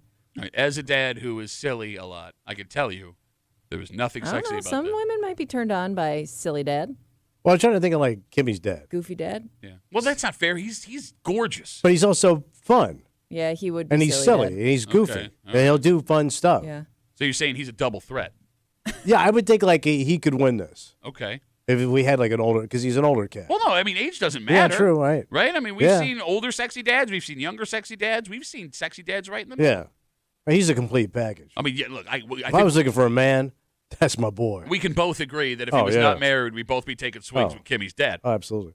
Look, depending Yeah. on how the world makes you feel right Okay. now, it can change what you are drawn to, both physically. Do you bring more to the table than just your looks? Exactly. And look, there are scientific things that prove this. For example, did you know, Tom, What's that? that men who are hungry are drawn to heavier women? Well, yeah, because they just followed a broad to the food. Okay. I'm not She's going to take you to the chips. I am not making this up. Isn't that like survival instinct? That's what I'm almost? saying. Like, she knows what a chow is. It's subconscious. Yes, men who, if you go out hungry Yeah. to like go meet women, you are more likely to go home with a A chubby chick. larger woman. Sexy chexy. And they find in places in the world where food is harder to come by that the standard of beauty is different than what it is in places where food is. Well, didn't they used to think like fat was a sign of wealth at one time? Yeah. No. It was. I know it is, but I don't know how you are so insensitive about everything you say. Well, for men and women, right? Like if you saw like the rich, the heavier big, you were, the more like money you were it was successful. assumed you had. Yeah. Yep. What? Nothing. No, like our ancestors came over here, they were just busted and scrawny, and they do anything. Speak for your grandpa. You don't think your grandmother and grandfather would have been down and dirty on the docks, just like mine, just to get into this country. Down and dirty on the docks? Yeah. I don't want to know what videos you were watching. No, but if, like my great grandmother came over here, she would have done, bro. She would have tossed some stuff, man, just to get into this country. 252 WCMF is still a good woman. The kickoff of 2025 Rochester Sexiest Dad. You go to WCMF.com right now. It's down the page. You can find it. Submit your photo or a photo of a dad you think is super sexy. Again, a $500 watch from our friends at Heritage Jewelers when this is all said and done. You have until June 9th to submit your photos, and we are questioning now with the way the world has changed. Since we started this competition a couple of years ago, what feels sexy now? There's a man who knows sexy. Okay. And that's Ben. He's on CMF. Hey, Ben, how are you, buddy? I don't know sexy. But anyways, so yeah, of course I'm going to enter again this year. But I found in my experience with this contest, my first picture I submitted was me at a Red Wings game at the fast pitch thing. You know what I'm talking about? Mm-hmm. And I think I finished it was either top 5 or top 10. But then last year I entered a picture of me with my shirt off, and I don't even think I got close to the top 20. That makes sense. 20 people. Yeah, I'm like, me trying to be sexy does not work. Can I ask you myself? Now, Ben, you know I love you. Can I ask a serious question? Yeah, what's up? Do you think you with your shirt off is sexy? Well, now I know it's not. Okay, before here's the thing. Of Well, all, there's intent. Like, was it to be sexy or was it to be goofy or like, yeah? I didn't want to. That was mean. I didn't want to. No, be mean. I'm That asking, was a like, mean thing. because some guys would put it out there as like a joke. I think he needed a combo picture. You shirtless getting hit by a baseball. Oh, I thought you meant him eating combos, which he has several of those pictures. That would have been a good one. I'm sorry, Ben. You were saying. To answer Kimmy's question, I think it was a little bit of both. Tried to be sexy but goofy at the same time. Okay, so I'm going to say something to all you dads out there listening. What's that? 98% of dads, no matter what shape you're in, if your shirt is off, not sexy. Yeah. Yeah, except for Gary. Well, no, okay, we're going to talk about Gary. Ben, thanks for the call. Good luck this year. So let's talk about I'm sorry, go ahead. Well, I was going to say, and I can't remember, because last year we talked about how maybe you should have somebody else pick your picture, like wife, girlfriend, somebody else in your life. And I don't know if our last year's winner, John, like I wonder if he picked his photo or if somebody else picked it for him, because if somebody else picked it for him, it worked. Yeah. His wife was on fire. We met John and his wife at Heritage Jewelers when he went to pick up his watch last year, and his wife was all about John. Yeah. She thought he was the sexiest man So she on may the have planet. helped him out there. All right. So we have had a couple of people pop up every year we've done the competition that haven't been able to bring it home. Yeah. And the one that stands out in everybody's head is Sexy Gary. Yeah. And if you've listened to the show for a while, you know Sexy Gary. He's an older cat. He was about your age. Okay. Right. The guy is everything you would want in a sexy dad. So it's a full package. Oh, yeah. He's what we've said. He belongs in a Hallmark movie. Yep. Really? You know? He's a country guy. His photo is him like baling hay. Yeah. He was shirtless, and he's jacked out of his mind, right? Despite his age, he is by far in the best shape of any of the sexy dads we've seen. But he's more than just beef, Tommy. What is it? We talked to Sexy Gary last year for the first time. He called the show. And he unfortunately lost his wife a few years ago. Yeah. He had said he has yet to go out and date again because he found the love of his life and she had passed away. Right. He was kind. He was gentle. He was everybody's All-American. And for 2 years in a row, if I'm not mistaken. Oh, he was in the running. He's like between 1 and 2. Yes. Back and forth. What I'm dying to know What's that? is if Sexy Gary shows up again, is 2025 the year that Sexy Gary finally pushes past and brings this thing home. Because I'm dying to meet Sexy Gary in person. Like, I aspire to one day be a Sexy Gary. And he's one of those guys you want to be jealous of, but everything about him was just so perfect, you can't help but love Sexy Gary. He just seems so nice. Just a nice guy, Kimmy. Yeah, but he wasn't out playing the field or anything. No, people like call on Sexy Gary's behalf. Like, no, you don't even know what a great guy he is. And we'll tell you some like heartwarming story about Sexy Gary. He's the only man who people didn't call the opposite way. Because normally when we have people call the show, people that know them will call me like, that guy's a scumbag. I knew his ex-wife. No, all positive for Sexy Gary. And I'm hoping we see Sexy Gary again. All right, so going back to the discussion we were having. With the kickoff of the 2025 Sexiest Dad, WCMF Rochester Sexiest Dad. Again, right now, WCMF.com, go submit your photos of sexy dads in your life. What do dads hope is the biggest part of being a sexy dad? Like what the payoff is? Okay, let me put it this way. Do dads want traditional sexy to win out? Because even dads who do not look good still think they have it. For example, Ben just admitted he put up a shirtless picture of himself thinking it was sexy, right? And we've learned the last couple of years that every man who submits their own photo will point to a part of their body and go, see, still sexy. Okay. Right? Yeah. It's always calves, by the way. Calves? Calves. Every dad, if you took a poll of dads and said, give me the sexiest part of your body, 80% would say. Below the knee? Yeah, they're calf muscles. All right. Every dad has monster calves. It was just from walking around. That's what it is. Shuffling your feet for 20 years. But it's like the only defined part of your body left, right? All right. I think it's harder to be the complete package dad than to be the physically good-looking dad. Is that a fair statement? Well, yeah, because there's a lot more to it. Right. I mean, to be like a well-rounded dad, you got to do all that crap you don't want to do. Well, no, you want to do it. But a don't. well-rounded dad would want to do those things. You want to do it, but Jesus Christ, man. All right, you're being unfair. Why am I being unfair? I think that every dad wants to do the things that dads do. Well, then why are they doing it? Because life is hard. Very hard. Work is exhausting. It gets in the way. You have your own relationships with people outside of your children that cause problems. You have issues like divorce or never being with the mother in the first place, right? Like, things get thrown in. It's like you're chasing after something with like lawn chairs and barrels and things getting thrown in front of you. Every dad wants to be that great dad. It's how you manage the things around it that defines you as a father. And no man is perfect. I understand. No, you don't. You think all guys are scumbags and don't want to be fathers. No, that's not what I'm saying. That's what you said. But like my wife, it was Trent. My wife, it was Trent. It was Trent. But my wife will say sometimes, "Oh, he's a really good man." The first thing I go is, "Yeah, somebody's using that." That's what I just said. But it's true. That's literally what I just said. You think? Not that he doesn't have good intentions. He's just being taken advantage of. Like you know, they give him an inch, they take a mile. Okay. Do you think I'm a good dad? You're a great dad. So my wife's taking advantage of me. Oh, fully. Yeah. I'm just teasing you. No, you're not. That's what you just said. I know. You just said that. Except for you. All dads that are good. You are an idiot. No, I mean, but I'm just saying, like, it's a lot of work, and it's not everybody can measure up to that or wants to. I think every dad wants to. Yeah, I think even if you I would mind, can't pull it off, like that's the goal, right? No, but if I was a dad, if I had kids, I don't mind coming up a little short. You don't mind? Yeah, a little short. So your goal is to come up short? A little short. I got you mostly there. You do the rest on your own.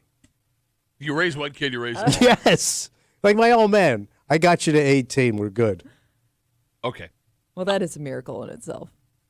Yes. See? For you. No, you personally. He did fine with 2 of the 4. I think. My God, Kimmy. No, she's not wrong. I'm not arguing. God! Fell off there towards the And even end. those two. Jesus Christ, man. Talk to him now. I think that every father can make a legitimate excuse as to why they don't still look good if you don't still look good. Well, yeah, it's tough. I don't think any father believes the reasons they have if they feel they fell short of being like a good dad. Okay. And I think that no father on his deathbed is going to lay there and be like, oh, I wish I had pecs. But there are fathers who are going to look back and regret the relationships that they had or mistakes that they made. Sure. Even if those mistakes, those kids are like, it wasn't that big a deal. No big deal. Like, you want to be there for your kid. Don't agree with me. You don't believe what I'm saying. I do. Shut up. It just seems like it's a lot. Yeah, It is. It just seems like a lot to me. Tommy, being a father, the hardest job you'll ever love. I know. No, you don't. No, you don't. Instagram messages coming in. Duffy on WCMF, the easiest way to get us. Sarah asks us, are we allowed to nominate friends' dads? Yeah, you can nominate any dad, right? That was what we said Your last year. friend's dad. I'm glad you caught that because you kind of glossed over that. Well, I was just saying anybody can nominate a dad. Yes, you can nominate a dad. Yeah. So that means Friends' dads. your friend has got some fantasies about your daddy. Every dad listening was just like, yeah. By the way, if that's a longtime friend of yours, that's weird. Sarah looks like she's in her late 20s, so everything seems above board here. Do you have? I think I told you, maybe we talked about this last year around this time. The first time I ever saw somebody's dad who I'm like, that's a good looking guy, wasn't until college. And I think it was less weird because I didn't grow up with that man. You know what I mean? Like that. I didn't see that. All my friends' dads, like I see them as parents. I don't see them in that way. So like the first time I ever saw like a good looking dad wasn't until I was in my early 20s. Okay, can I ask a potentially inappropriate question? Sure. How old were you when you met this dad? It's probably like 21, Okay. 20, 21. Would you have? Were you single? No. Like, no, it wasn't even to the point where I was like, Okay, that's the difference I'm trying to figure out here. yeah, but I guess Where's the you can line? admit Yeah. that that's a good looking dad. Okay, all right. No, because like Right? when I read, I guess now that's me being a weirdo. Yeah. When I read that from Sarah, who Yeah, writes he's us on not trying Instagram, to, well, do anything to about be fair, it. we don't know Sarah. Like, I don't know. I mean, is there a line between, like, if a guy sees a hot mom Yeah. as a 20-something, right? Yeah. That is a guy who would totally do that. Oh, yeah. It's odd to me, Kimmy, that you could look at a handsome man and be like, that's a good-looking guy, and he's like, let's, and you're like, no, thank you. Well, he just seemed old to me at the time. Okay. Handsome. He's probably your age. Oh, he's probably my age now. Yes, yeah. that's what I'm No, saying. I know. He was probably like in his late 30s, early 40s. All right, so one more time. All right. WCMF.com. Submissions are open until June 9th. Submit yourself or other sexy dads in your life. Our good friends from Heritage Jewelers has a $500 Swiss watch waiting for the sexiest dad here in Rochester, and all of the rules are up there. I am being told. I have to say, do not submit anything you wouldn't show your own kids. This means no photos that are indecent, profane, obscene, etc. Yeah. So no dongs, guys. Let's keep ass cracks and dongs out of the dad. Because Pat's going to be looking and checking. On dong check. Can I get a T-shirt that says Dong, Dong Patrol? check. Oh, yeah, we'll get you one. Dong Patrol. Dog Patrol. I want a hat. I want a T-shirt. I'd like a badge. Tommy, there are folks that believe, we're just talking about those prescription meds that guy was writing like half an hour ago. There are folks that believe that prescription drugs, they don't do anything for them. They have their own remedies for what ails them. Oh. And it turns out that there is a new remedy that folks that get migraines say is working out swimmingly. And it's in their house already? No, you have to go out to get it, but you're not going to get it at a hospital or a doctor's office or a pharmacy. All right. You're going to get it at the McDonald's drive-thru. And it's going to help my headaches. There's scientific backing here. We'll get into it next here at the Break Room on C.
This can't be right. What's that? It sounds way too good to be true. Oh. And like if you're someone who suffers from these, you know that the pain can be unbearable and sometimes the Oh, yeah. medicine that you're given just isn't working for you. So to be able to be like, hey, listen, for the sake of my migraines, I need to go have some of the best stuff on the planet. It's a miracle.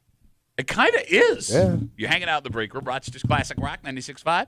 WCMF will jump right into it. There was a video that went viral last week on several social media platforms.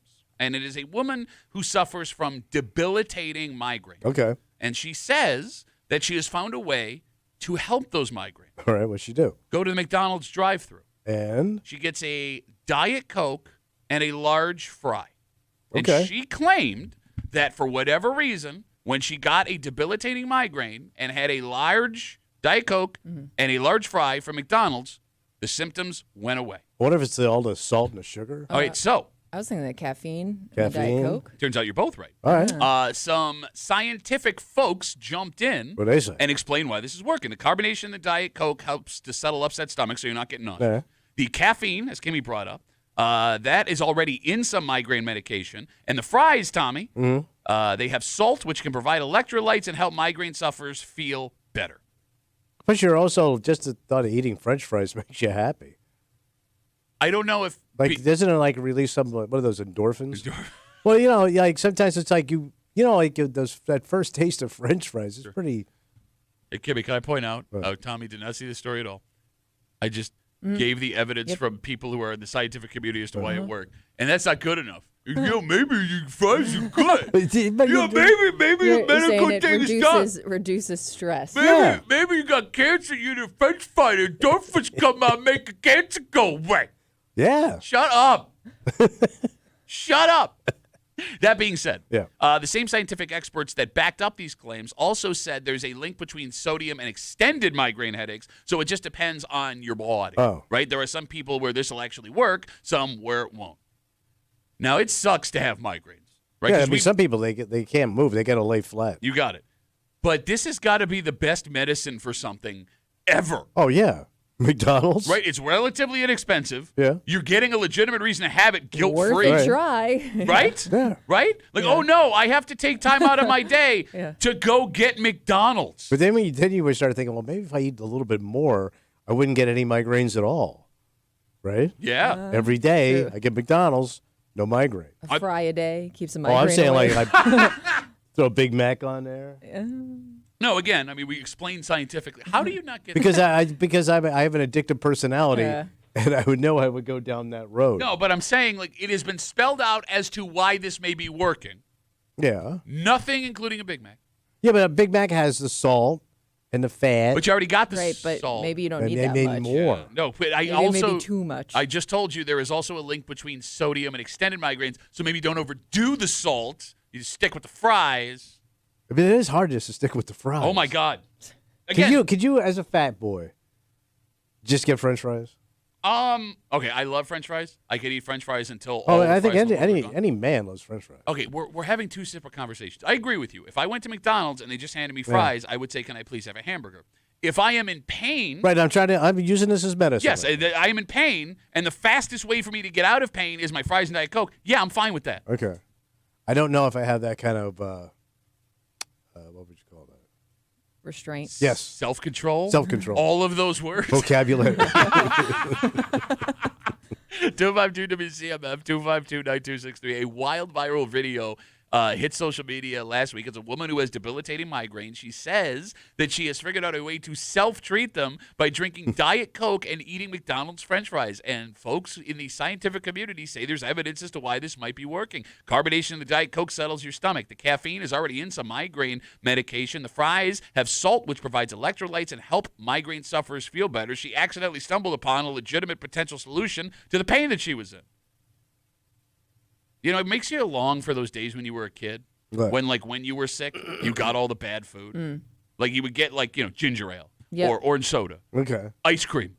Yeah, whatever was making you feel better. Hey, Like, we had like the worst parents ever when it came to But maybe that's why those things make us feel better when we're not feeling great. also probably not good. Like, I don't know why, because now if I have a stomach ache, I'm like, need some ginger ale. Like, Well, it's carbonation. It says here. Yeah, but I don't. You're right, but like Nobody ever drinks it's it unless almost they like feel I'm like just. crap. It's I don't know like how they my- sell ginger ale. I'm just conditioned to go buy ginger ale, like whether or not it makes me feel good. I just feel like I need it. My wife brings it home for the kids. Yeah. I mean, we are a ginger ale household. You know, you bring up a good point. Right. Are there people who drink ginger ale because they like ginger ale? I like ginger ale. You go out of your way to buy it? Not often, but every now and then, like I'll see it like in the store, like in line. I'm like, I'm gonna grab a ginger ale. If I was with that's actually really the only soda I drink for the most part. all right, if I was a man, like just early on dating a Yeah. woman, and we were in line at Wegmans, and I grab a Diet Coke, and she grabs a ginger ale, that might be enough of a red flag for me to be really? like, I don't want to do this Yeah, anymore. I look at a ginger ale as like if I'm not sick, it's a cocktail mix. So you don't Like like I'm having like a Jack and Ginger. Yeah. On the rocks. Yeah. That I get. you don't like the taste of it plain? I only like it when I have a fever. And then I go, oh, this is pretty good. I never, ever will touch ginger ale as a healthy person. No, to your point, I also like the taste of it when I'm not feverish, Yeah. but I don't drink it Yeah. because you're not supposed to drink ginger ale unless you're sick. Right. Why? I What don't happened? know. Wait, did it have the opposite effect when we were so conditioned that you only drink it when you're sick? Yeah. Okay, Yeah. that's weird. Yeah, I would think it's weird that's your go-to beverage. Ginger ale. Jinx. Ginger inks. Yeah, if I was dating a woman that just drank ginger ale, That's weird, right? is that fun? Right? 252 WCMF, 252-9263. Let's talk to Pete. Hey, Petey, how are you, buddy? Hey, so like Kenny, we do go out of our way to get ginger ale, and I bet you never heard of the brand name Verner's. You nailed it. Yeah. Verner's is really, really good. I grew up with that in Michigan because my dad's from Michigan, so we used to go up there twice a year, and whenever we went up there, we used to have it. And up until about 10 years ago, you can only get it when you went to Michigan. You couldn't get it in New York. that good? So Is that Wegmans is special? the only place that it is. It's really good. It's like You the should try it. Coors Learn of about it. ginger ale. Try it. Yeah, they couldn't ship it over the Rockies for a long time. All right, like Pete, So then they put the railroads in. what happened to you in your childhood where you enjoyed ginger ale as a normal Yeah, what everyday happened to you in beverage? Michigan on Maybe these you trips? guys just aren't giving it a chance. No, I've drank ginger ale. So It's- but you say you like it. So do. why is it weird to drink it outside of being sick? It makes you look like a psycho. There, I said it. Well, what would make me look more like a psycho in your eyes, Pat? We used to make milkshakes with it. Oh! Even Kimmy screamed with her mic off. Oh, gross. That's not man. a milkshake. Soda and milk? Don't knock it till you try it. Wait, what went into that? It was just vanilla ice cream and Verner's, and you just mix it up like a milkshake. Oh, that's Instead of like a milk. You would float. just put Like a float? Oh, wait, you put milk in there too? no, Oh, okay. no milk, All right. no milk. Well, the ice cream is kind of like the milk. All right, that's a float. That's different. Still weird, though. Still gross. Still, yeah, it's gross. Still gross. No different than a Coke float. I just said, okay, Pete, thanks for the call, buddy. It is because it tastes like ginger ale. And by the way, if you're a grown-ass man drinking a float, like that's like your drink. Yeah, when's the last time you saw someone order a float that wasn't 80? Happy My days. dad. Your dad Potsy. He loves a root beer float. Like he makes them? I don't know if he makes them, but I've seen him order them out before. Wait, he goes to an ice cream shop. Like I think he orders it. Maybe like I don't know if we were at Bill Gray's or somewhere, but yeah, some Really? places like that, like burger joints. He'll get a root beer float. Did he ask your mom to go steady after that? Give her his class ring? Come on. Big Like, root beer guy. Cheese it, it's the fuzz. Like just have a beer. No, he doesn't really drink beer, but he loves root beer. Okay. I'm done. So close to beer. You're a root away. All right, let's take a break. Let's say you don't want to try fast food. All right. That's not up your alley. Okay. You want something more homemade, artisan, like right out of the oven, delicious. Oh. Well, I got some news for you. What you got? There's a place in Greece where you can go grab that.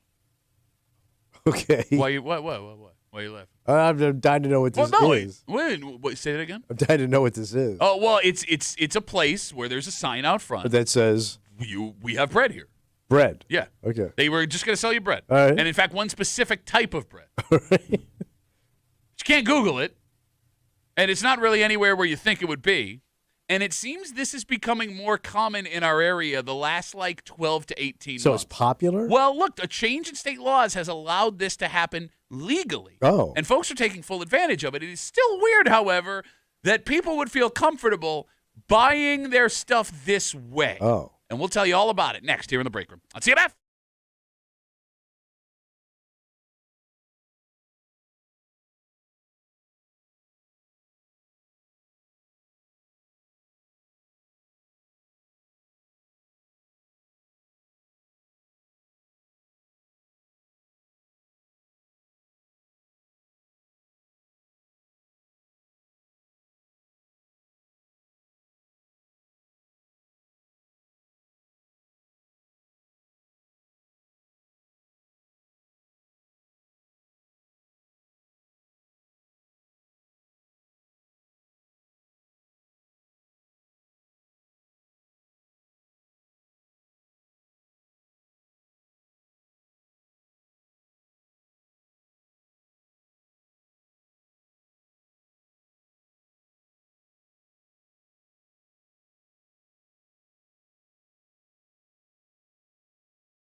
How about some bread made from scratch, just like Mama used to Ooh, make? nice. Used to be all over the greater Rochester area. Oh, yeah, Tom. yeah, yeah.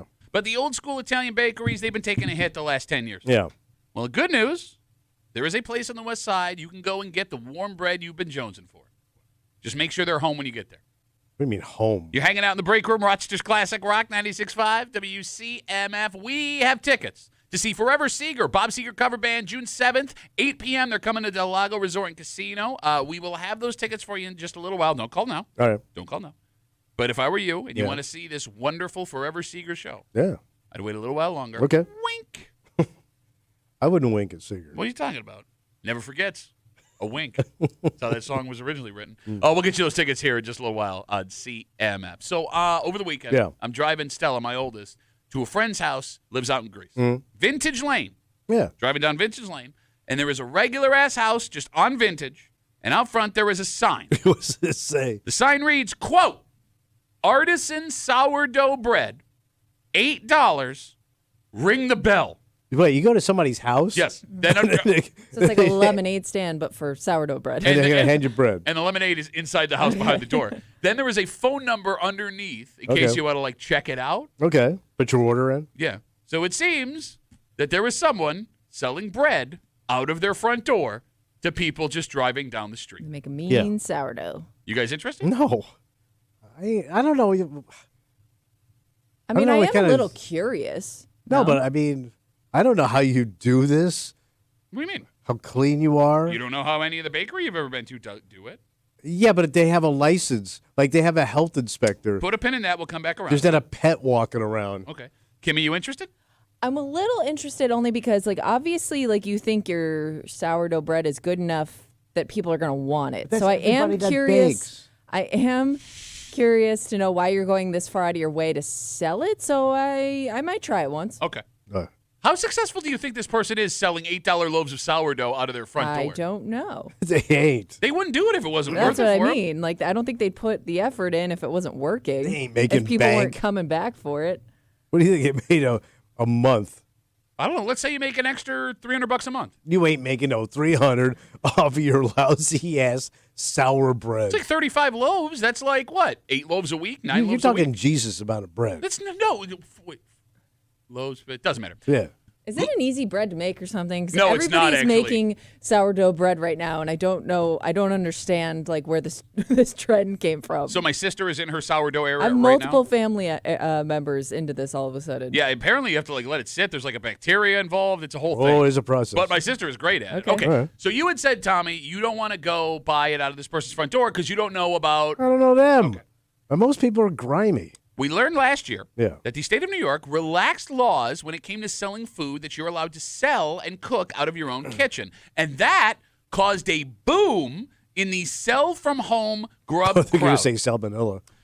There are several folks who sell everything from baked goods to cookies to pies to single meals to all the way to like giant catering orders. Right. And it's all from their home kitchen. So in that way, this house on Vintage Lane is not all that strange. Okay. The sign is strange Yes. because like I've seen people try and sell food like this, Kimmy, via their like Instagram and Facebook pages.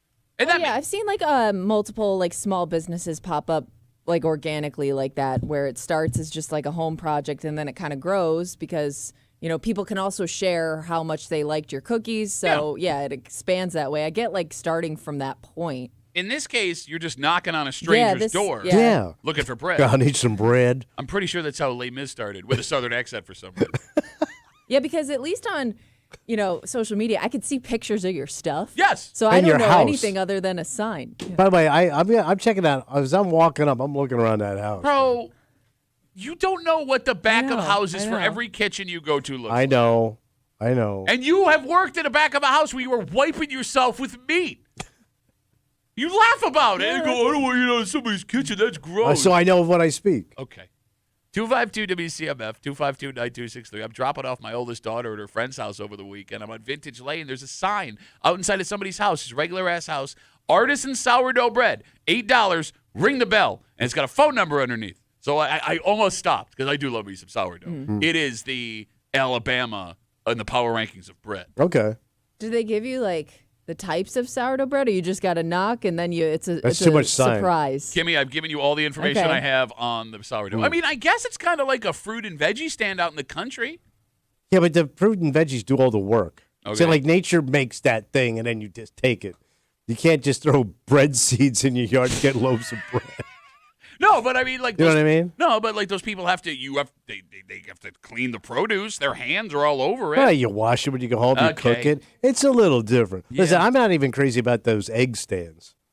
Yeah, the eggs are weird. Like those country eggs. And maybe it's just because I'm not used to it. It doesn't seem right. No, I'm kind of with you. Yeah. Makes me uncomfortable. I'm afraid I'm either going to get sick or I'm going to crack this thing open and there's going to be a half a beak and an eyeball floating in my omelet. It's extra protein. Poor little Chester didn't make it. Chester the chicken. half-formed chicken and an egg. 252 WCMF. Let's talk to Never knew his mama. Jeremy. How are you, buddy? Hey, guys. Love you. Love the show. Listen, you ever stick your finger inside of a sourdough starter? No. It's like finger banging a yeasty cunt. Right, great. Was that someone doing an impression of Jeremy? I don't know. Our standard Jeremy? Yeah. I don't know. Because I didn't like that call, but I got to say that was a pretty damn good impression All of our right. Jeremy. Okay. So this is not the first time something like this, Tommy, has become popular.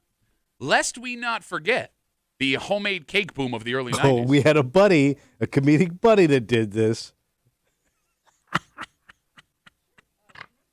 Look, in his defense, if your mom didn't do it, Yeah. you had an aunt or a grandma that sure, did yeah. it. I mean, tell me I'm wrong. Every woman back in the day, Yes. they lost their ass buying all that stuff, the pans and the, fondant, Yes. all that stuff, thinking they were going to The start their own forms business. and all that. Yes. But now it seems, Kimmy, and tell me if I'm wrong, like we watched women just lose money hand over fist on the cake business, but people seem to be making money with this home kitchen Well, stuff. I think it's a little less. Are you talking about kitchen stuff in general, or just the sourdough bread? Just in general. Oh, okay. No, am I wrong? You still got to know what you're doing, Well, and like be yes. good at it. You know. But like Tommy, somebody sold all of our mothers, aunts, and grandmas that they could be professional cake makers. Yeah, and here's the thing that they did. And even if you were good, so we had a friend, a comedian, Yeah. and she was doing it. And what she didn't factor in was how she was going to deliver the Right. cake. That is the complicated Yeah, part. it didn't go so well, man. Because like her signature one was that M&M caricature. Yeah. And it just rolled all over her. It just looked like the poor thing exploded in there. I wonder how many people got out of that homemade cake thing because they weren't successful, or just because like the time and effort they were putting into it was like exhausting. Yeah. Well, you bring up the time and effort. I want to talk about that in a second. But, I mean, Kimmy, I have vivid memories. My mom bought into this crap, right? Yeah. Like, I have vivid memories of, like, being, like, 12 years old, going to the basement, and just, like, piles of these cake pans that my mother was going to make, like, this is going to be my ticket. I'm going to be a businesswoman. I'll show you. I'm going to make Barbie cakes. Check out my Barbie cakes. 252 WCMF. Let's talk to Salt. Hey, Salt, how are you, buddy? Hey, buddy. So you guys talked about street bread, basically, and I'm telling you, forget everything you've heard. If you ever find yourself on an Indian reservation, I'm a Native American, and you'll find people with all these kiosks selling Indian cornbread. Ooh. And I'm telling you, out of a cooler, back of someone's van, it's probably the best snack you can stick in your freezer and have anytime. Okay. Now that sounds delicious, and I'm game because I'll eat anything out of a parking lot, whatever. Tommy, you just sat here for 10 minutes. Yeah. And said, I don't trust anybody's kitchen, blah, blah, blah, blah, blah, blah. Salt describes his bread with nothing but it's sold out of a thing. And you go, ooh. Yeah, but it's on a reservation. What is the difference? It's Native American. What is the difference? Like it's handed down through generations. Yeah, they make it the same way, Salt, as they made it 200 They do years it ago? old school. They do. It's a cornmeal type of bread with all kinds of. Everyone's got their own style. It's got all kinds different. Of other stuff in there. It's not different. It's the same thing. No. I will eat anything a Native American hands me. What? I'll stand on that. Why? Okay. Every time I've been to the reservation, they always treat me nice. Okay. I even like when I was out in the Dakotas and they thought I was a Seminole. True story. True Yeah, story. I thought they were taller than Seminoles. So, all right, I'm gonna go on your recommendation. If it's not good, I'm gonna be upset with you. You got to do it. All right. And those people know corn. So, buddy, thank you. Did they invent corn? I don't think you invent corn. No, I think they did. I think they figured out how to make corn. Okay, I don't know. I also love his start. Some people call it maize. I love how Salt starts to call, forget everything you think you know about bread. Done! 252 WCMF. We started this conversation talking about this house on Vintage Lane that's selling sourdough bread for $8 based on the side of their front lawn. Mike's on CMF. Hey, Mikey, how are you, buddy? Hey, good morning, Dex. Hey, so next time you're in the area, you certainly got to stop in there. Absolutely amazing bread. Okay. She's my wife's cousin. Her name is Sarah. Oh, this is a sales pitch now? No, let the man talk. Let the man speak. We have a connection. This is his Italian duty. He has to call on behalf of his wife's cousin. She was born in England, moved over here many years ago, and absolutely makes the best bread around. She actually came over this past Friday with homemade pizza with the bread that she made.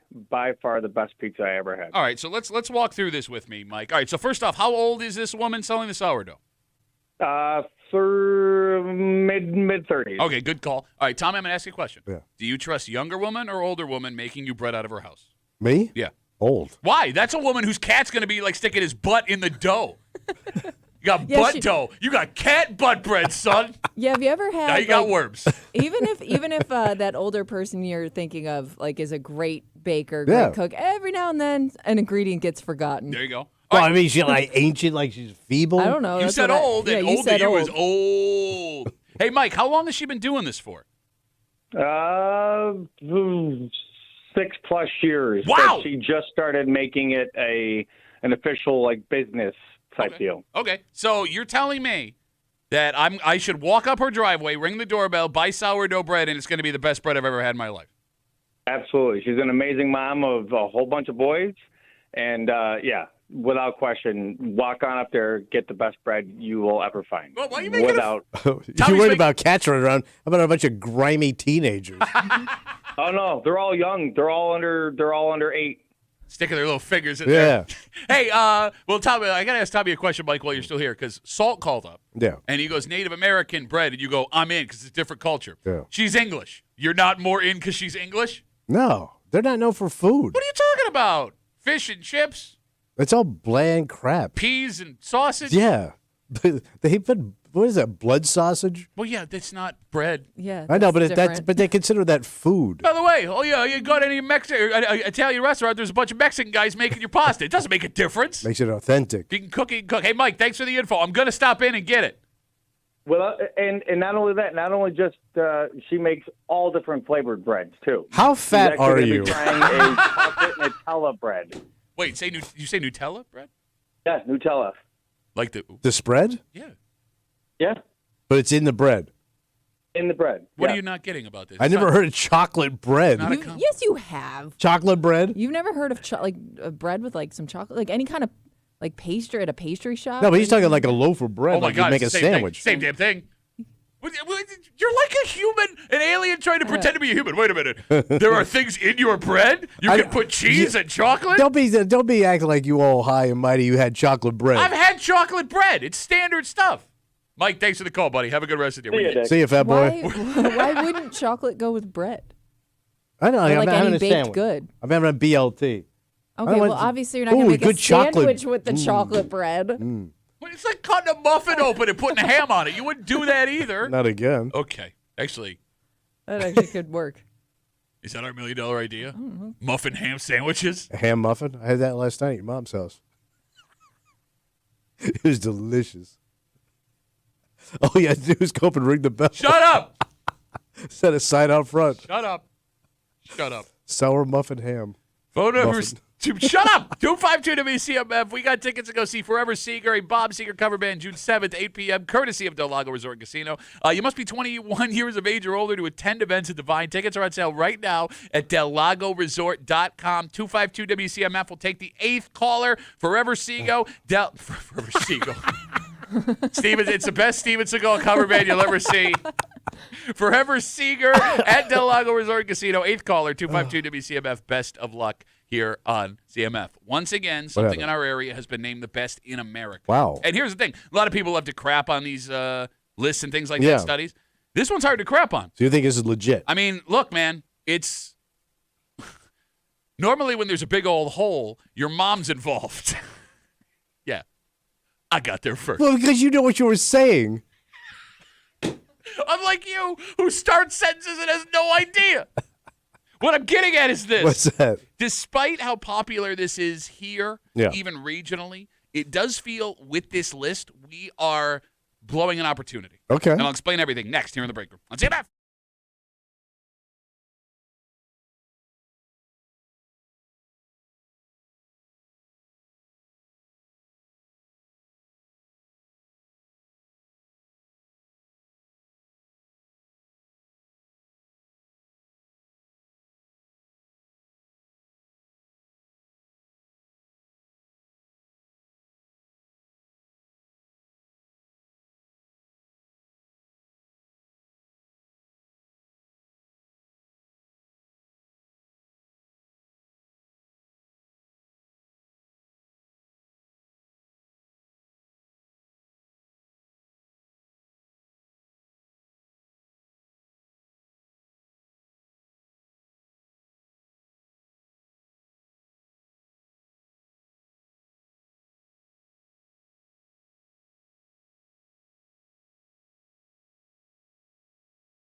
This is a massive honor, Tommy. Massive. Something in our backyard is the best in all of the USFA. Wow. And this is one of the rare occasions where folks in this area won't even argue it's top notch, because every time we have a story like this, someone will call, not that good, not that good. So if this is tops in America, are we doing all we can to get folks out here the use that it can bring us? So we got to promote it more. I agree. All right. You're hanging out in the break room, Rochester's Classic Rock 96.5, WCMF. We are about 30 minutes away from everyone's favorite break room game. That's right. Just because it was a long weekend doesn't mean we ain't still doing it. I'm ready. Kimmy's got her post. No, you're not. Where are they whining? Coming at you just after 9 o'clock here in the break room on CMF. Letchworth State Park. What do we get? Has been named the best state park in America. Wait, number one out of all them fancy ass Number one. West, like the Glacier one and the Geyser one? Number one of all them fancy ass West, the Glacier you know, one the one and like, the Geyser one. You know, like Yellowstone. That's a federal park. Oh. The state park. All right, state park. Number one state park in America. This according to a story in USA Today. And it's a big deal, Tommy. Even bigger when you realize this is not the first time Letchworth has won this honor. It was also named number one all the way back in 2015 as well. Damn. So twice in a decade. Yeah. And here's the thing. It's hard to argue. It's very unique. Oh, yeah. Tons of space. Grand Canyon of the East from what I hear. But if this is such a gem, are we in our area getting the full potential out of what Letchworth has to offer for the community? I mean, just locally, not bringing in tourists. All right, let me put it. No, I mean tourists. All right. Like, let me put it this way. Everyone has heard of the Grand Canyon. Well, yeah, number one. Has everyone heard of Letchworth? No. Okay. Probably not. We didn't even know they did dam tours there until last week. That was Mount Morris. But it's all connected. Isn't that part of it, though? I love part of it. Same area. Yeah, I think it's technically like in I would the think park. like that would also be a draw for people. Okay, there you go. You got a dam tour. You could throw that in there. I am arguing that our area could be doing more to highlight the park and make it a legitimate tourist destination, if not for people around the country, at least for folks in the Northeast. But like a park is hard to promote beyond what it is. Mm-hmm. You know what I mean? You can't add to it. I mean, it's not like an amusement park where you could put in more rides or better food. Hey, come look at these trees. I guess can you camp there? Yes, you can. So, I mean, like maybe Hiking? adding things to that aspect that's of not it? what it. See, here's why you guys are thinking inside the box, All right. and I'm always thinking outside the box. What you got? All right, the phone number is 252-WCMF, 252-9263. What can you do to make what Letchworth is bigger? And you're right, you can't fix the park inside. No, I mean, it is what it is. It's What I beautiful. am arguing What? is the Grand Canyon. If you've ever been to the Grand Canyon, I have. there are cities all around the Grand Canyon that have restaurant shops, mom and pop hotels, bed and breakfast. They make a fortune off of it. It's a legitimate tourist destination. Mount Morris, Geneseo, Nunde could be those towns. High-end jerks love the look of towns like that. Yeah. Right? Old school Main Street, USA. But they got to look quaint. Got to have the right stuff. They look quaint. Though. Mount Morris ain't no quaint. Mount Morris is quaint. If you don't know anything about Mount Morris, you drive through. Half the shops are closed. But that's what I'm saying. I feel like you are All right. missing an opportunity to open up those shops to cater to folks that would be willing to travel to see the Grand Canyon of the East. All right, you got to jazz up them joints. But that's what I mean. Look, what's the difference between Mount Morris and Skinny Atlas? What's the difference between Geneseo and Skinny Atlas? You got it. Well, you need those pointless shops. That's what I'm saying, right? A couple of nice, like high-end bed and breakfast. All of a sudden, that You need whole a cafe. Got to have a cafe. Not a diner. Got to have a cafe. Get a cafe. Go get a cafe. All of a sudden, hole in the ground. All right. Got a bunch of rich jerks showing up, wanting the quaintness of what is old-style America. All right. Okay. Everybody you can't stand. Yes, I agree I can't stand, but they got money. And Oh, money talks, holes walk, which is why your mom walks like that when I'm all done with her, with a limp. That's what I'm saying. Am I wrong? No, you're right. I mean, it feels like you're It's leaving. never gonna happen, man. Why For not? some reason, I don't see it. Why? Because you just hate all ideas. No, I don't want to hate all ideas, but like it should have already happened. Well, no, I mean, it's been a state park for like a trillion years. Okay, in the defense of these towns like Geneseo, Nunde, Mount Morris, like the idea of like Main Street USA boutique is relatively new. It's only blown up in the last 10 to 15 years where it's become like a legitimate tourist destination idea. I'm telling you, man, you go in and you put a couple of things in those towns, it completely transforms how their economy works. So you know what you need? What's that? You need like one rich woman You need go in there. influencers. Yeah. You need like the people that go and take pictures of these cute little spots, and then it helps one business be successful there, and then others follow. But you need a rich woman to invest in those businesses. Why does it have to be a woman? Because that's who does it. Okay, you're thinking of one specific town, the woman who started American Girl Dolls, who bought that town east of us. Yeah. Where Wells College used to be. Yeah, like she took it over. No, she did. But that's your vision. Or as a community, you could move towards this. Have a focus. But I think you got to let people know about it too. I mean, that's part of it too. No, it's like letting people know this exists. Because even people that live nearby it don't necessarily know it exists. Like they know the town. Maybe they've driven through it once in their life, but it's not something that they think about that often. Look, I agree with your influencer idea, but there has to be stuff there first. Right, you gotta have shots. Yeah. That's what I mean. Like it would take like one little spot to have some success, and then I think it just it's a domino effect from there. Look, I think it's easy to make this work if these towns like Mount Morris, Geneseo, and Nunde wanted it. The question is, would they want something like that? Do the folks who live in that town want tourists coming through and spending their money? Or do they enjoy, their quiet, slow lives? It's slow out there. Geneseo, Nunde. Yeah. Well, I wonder what those towns are like because I mean, Lechworth does have some things that people will travel for. Like, don't they do the hot air balloon thing? Oh, the balloon festival. Didn't they not do it last year? Oh, I don't know. I thought I thought that was Dansville. That's Dansville Dansville, Balloon yeah. Festival. I forgot. We got so many balloon festivals. But I know like people from, kind of far will travel for stuff like that. And I would imagine that affects those little towns nearby. So I wonder how they feel when events like that are going on and they get more people than normal through. 252 WCMF, Lechworth State Park has been named the best state park in America. It's the second time it's happened in this USA Today poll in the last 10 years. And there are towns surrounding Lechworth that are missing a fortune. I mean, our region does not advertise Lechworth regionally the way that it should. I mean, look, the smartest move right now, what's that? If you wanted to attract more people regionally to Lechworth, advertise it and play up how budget-friendly it is. Right? Yeah, it's cheap. It's a world-class vacation for the cost of a camping trip. Yeah. You can drive, you can bring your tent, your food, you take all in this beauty. What, for $100, $200 for a week? That would bring people out in droves, especially right now, and it would create memories that would have folks coming back for a lifetime. Plus, what? You're doing a nice community service by helping people save money, giving them access to the outdoors, and exposing more people who may not know to how beautiful the nature part of upstate New York is. Okay. I mean, that's a major factor, Kimmy. We've been hearing from people that moved from downstate up here to Rochester is they had no idea how beautiful it was. Win.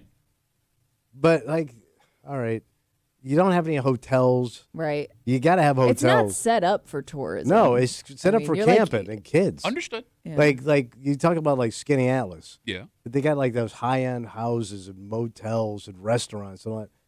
I don't see that up Skinny Atlas has 2 hotels and a motel. But they have a high-end spa. Understood. They got all those mansions. What's preventing that from happening in Mount Morris, Nunde, or Geneseo? I think where it's located. Why? Why is Skinny Atlas any different? Because it's always been where the wealthy hung out. Are you sure? My mother would have told you when you were banging her, but apparently you were banging her so hard you injured her and caused her to limp. So she couldn't tell you at the time that when she was a little girl. Oh my God! What? Oh my God! All the rich, all Pump the the brakes. Like a big job was to work in Skinny Atlas for those rich people. Understood, but that's also back in the day. They got pigs. You know what I mean? It's different than what it is now. Yeah. Right? Canandaigua is a gem of the Finger Lakes. Canandaigua today was not Canandaigua 30 years ago. Right. Right? Something has to happen for it to start changing. You know what it is? It's not a resort. It can be. It could. But then you need hotels and tennis courts and golf courses and all that stuff. Yeah. You need some scenery. Yeah. Look, Letchworth Pines, that's not classy enough for you?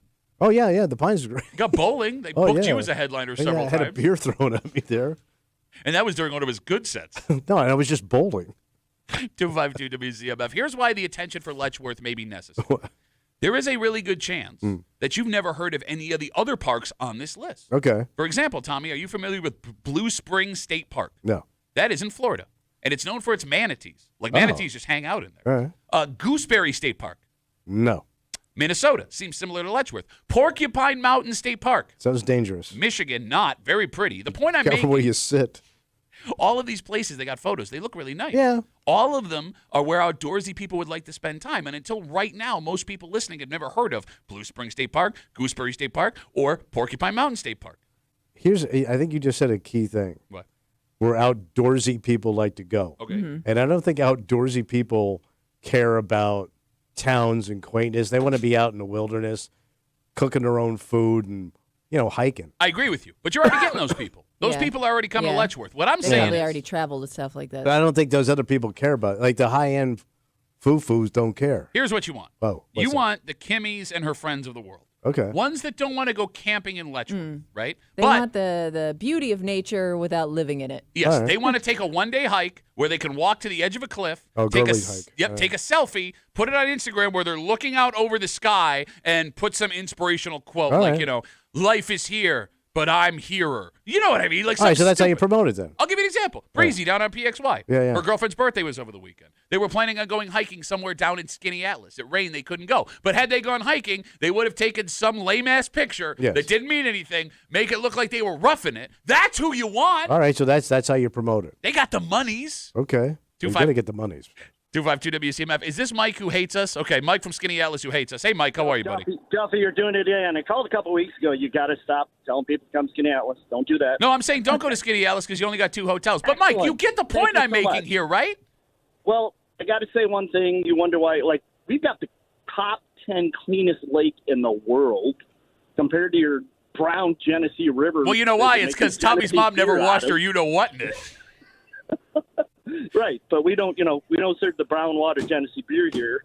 So, it's just, it's the lake, I think, that attracts a lot of people. And the ambiance. That's why I drive down there. It kinda Pointlessly is. that clean water. Do you not walk along the water? I mean, look, Yeah, Mike, but it could be filthy. I don't care. Mike makes a valid point. But, Mike, I will ask you I'm this not going to question. drink water when my mother's vagina's been in. That's just sick. By the way, that's almost impossible. Mike, how long have you lived in Skinny Atlas? About 35 years. Okay, was it always this foo-foo, or did something happen in the last, 15, 20? Something that happened. Good question. So when the Clintons came to town 2 summers in a row, that made a huge, impact. And then it seemed like all the celebrities started following suit, showing up after. All right, so it just all your SU coaches, like Tesco, Bayheim, they all got houses on the lake. Jeter, somewhere on the lake. Nobody seems to know where, but he's living here somewhere. So it just takes one thing. To make it seem exclusive. Bingo. I think that's part of it, too. You have to make it sound like Jim Boeheim, that's what if, you gotta get. If rich private people want to be here, then I want to be here, too. There's our plan. All right. We got it all done. As long as they don't take my parking spot, that's fine. All right, Mike, look, you help us out with this. Less people are going to Skinny Atlas. It's a win-win. I would. That would be great. Yeah, because then I could get through town in 5 minutes, like I do, in the middle of March when nobody's here. Oh, my God, could you sound more like an old man? Mike, I'm hanging up on you. Thanks for the call, buddy. There goes Skinny Atlas Mike. All right. You know what Don't sucks? take his parking spot. Well, you know what sucks? And the traffic is too much in the summertime. Kimmy, that Main Street in Skinny Atlas is right where our signal dies. For Oh, CMF. okay. Oh, it is? So he's right on the cusp. He must be right on the line. Hey, Mike, why don't you move 100 yards to the north? How about that? He can't. There's no parking. All right, let's take a break. right. We got Where They Whining coming up in just a second, Ooh, but boy. it's all over. What And it happened? ended in like the most depressing way possible. Your Rochester Ammers had a hell of a season. Oh, yeah, And yeah. they were on an epic playoff run. Man. Came down to a winner-take-all Game 5, and I know who is responsible for this game. They were not wearing a jersey. They were not coaching on the bench. Who's this son of a bitch? One specific man is the reason why the Ammers did not win this game on Sunday. Come on. And we'll get into it next here in the break room on CMF.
Don't cry because it's over. What happened? Smile because it happened. Okay. Although this year did feel different for Ammers fans. Like, this was the shot they had to do it. The goalie was playing fantastic. You had a lot of young guys that are just blossoming in this moment all at the same time.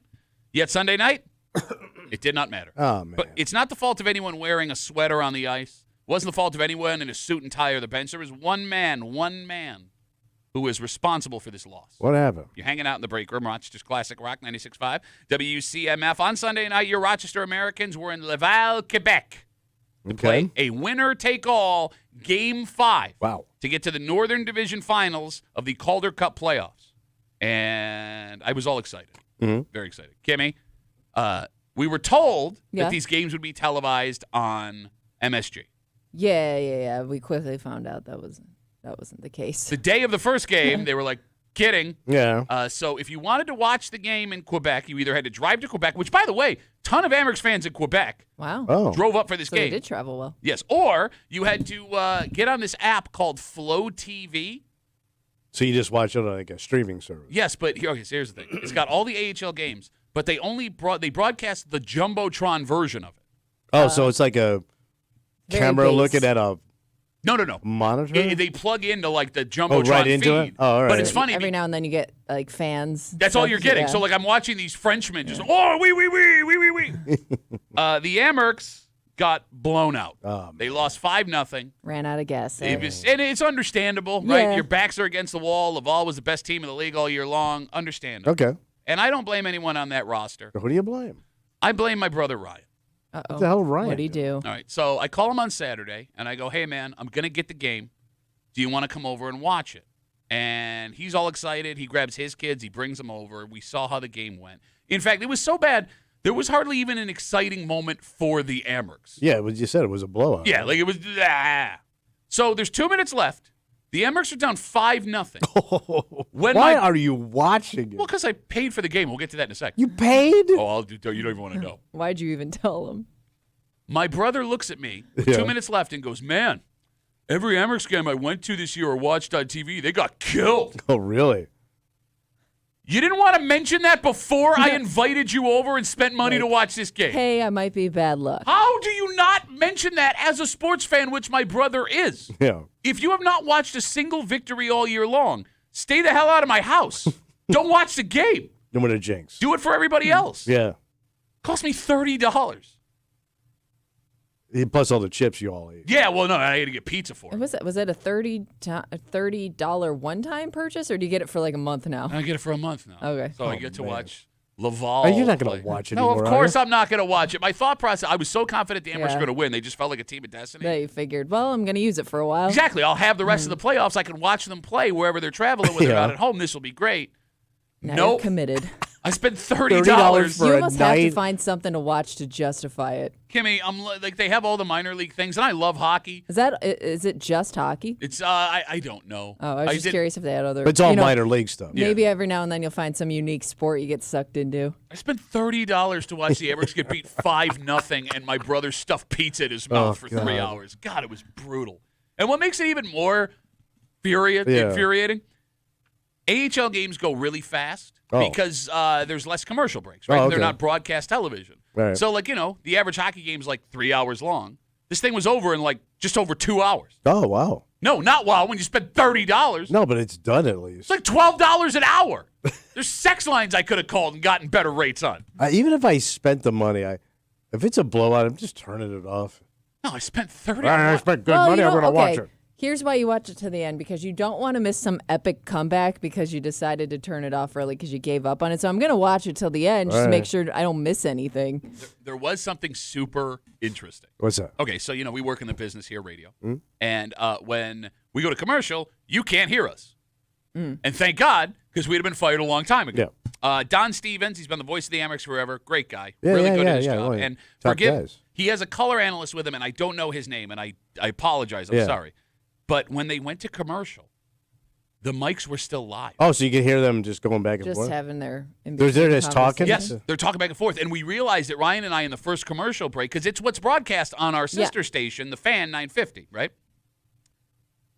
It was almost more interesting. Like, Don, please tell me you know the mic's still on. Please tell me. They didn't do anything, so they So must it's have for the known. whole game it was like that. The entire time the mics were on where we could hear Right. them talking. So what were they talking about? Just hockey stuff. Man, they weren't talking about other things? No, they didn't. I mean, I guess you're in the zone in a game like that. Yeah, but you think that you're a couple of guys, I mean, like your weekend. or Nothing something that's- personal, nothing inappropriate. Because, like, That's a pro. I love Don Stevens. So, like, part of me was like, please, Don, I hope you know. The other part they of me. would have to know at this point.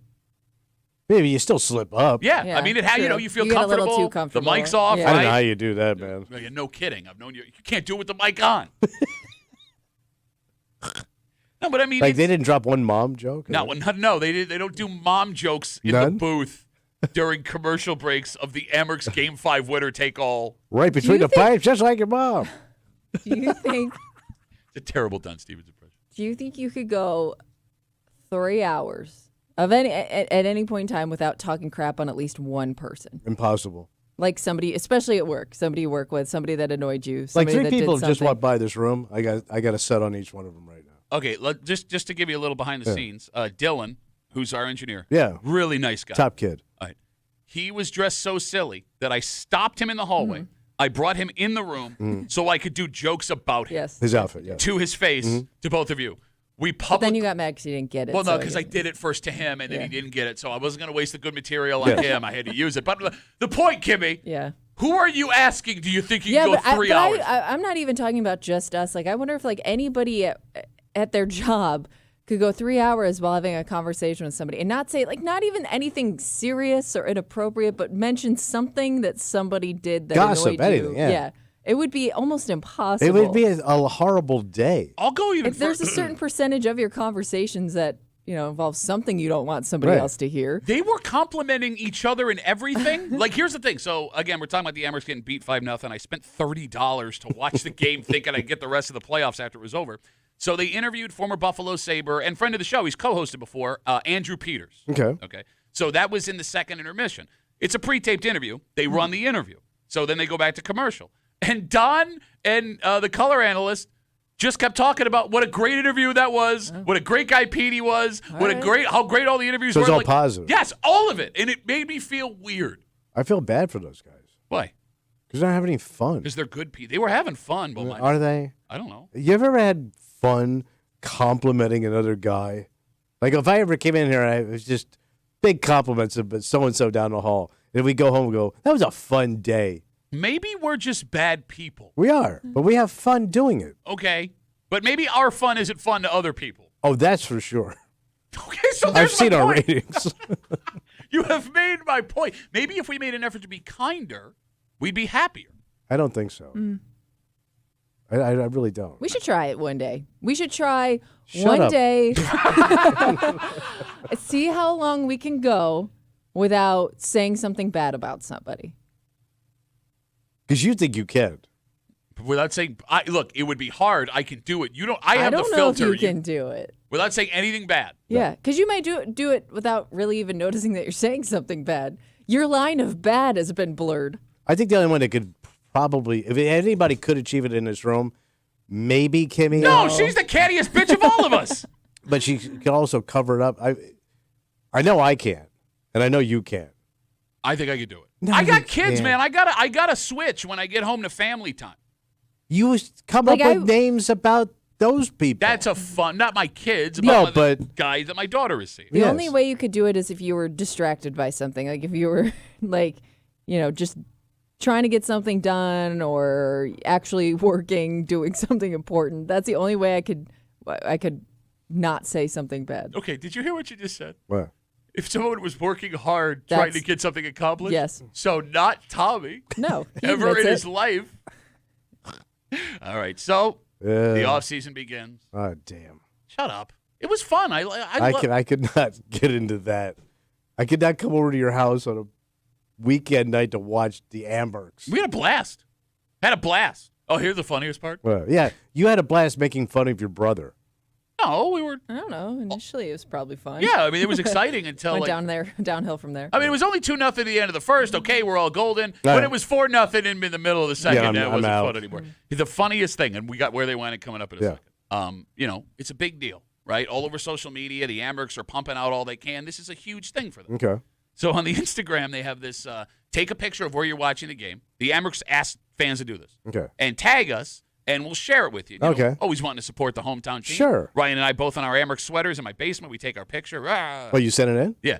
Things went so poorly, they didn't repost any pictures of any fans. They didn't do any of them? Not a single one. And I get it. Like, I feel bad for the kid running the social media account because you're screwed if you He do. didn't get one bite. Can't have much fun today. Nope. All right, let's take a break. It's Tuesday. It's 9 o'clock. You know what that means. Well, I'm ready to go, buddy. 252-WCMF, 252-9263. If you want to try and guarantee your shot, you call us now. Where are they whining? Kimmy's got her post. We do it next here in the break room on CMF.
Long weekend for most folks doesn't mean we're not getting after it on a Tuesday. Okay. You're hanging out in the break room, Rochester's Classic Rock 96.5. WCMF. It is Tuesday. It is 9 o'clock. It's time for everyone's favorite break room game. Yeah, buddy. Where they whining. Kimmy's got a post from the neighborhood app. She is going to read it out loud. And again, we thank you all for sending Kimmy these posts. She removes street names. She removes town references, anything that'll give it away immediately. Yeah. But, Tommy, there are still little clues in here. Yeah. So while she's reading, yes, you need to listen. Have to listen. Because there are still the clues. And we will figure out which town, village, neighborhood in the city is where they whine. All right.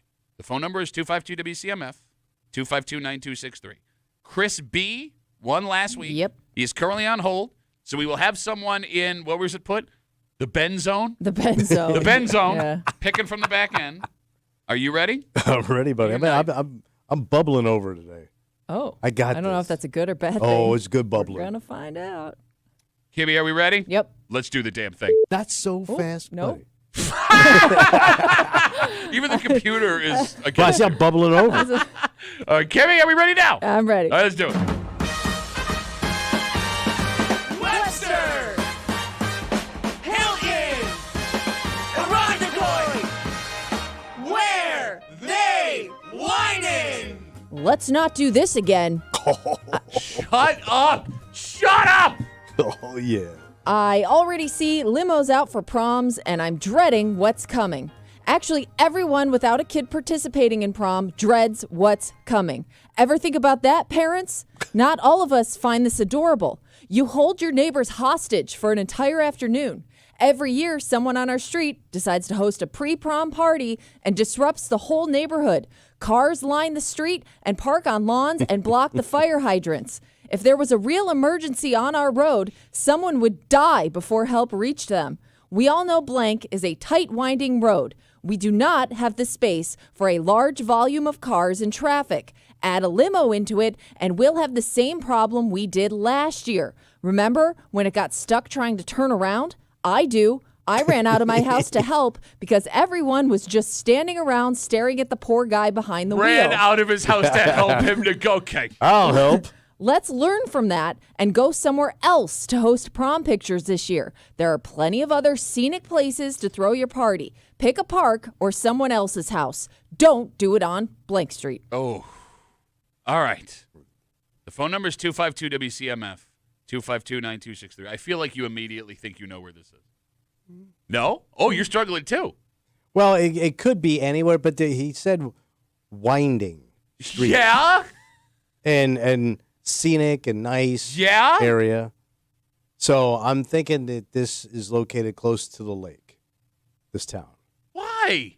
Because that's what I'm feeling. No, winding and lake, there's nothing to do with those. Those two things are not mutually exclusive. But that's what I'm feeling. Okay. I have a right to my feelings, You have a Patrick. right to all of your feelings, buddy. Yeah. Even if they're stupid and wrong.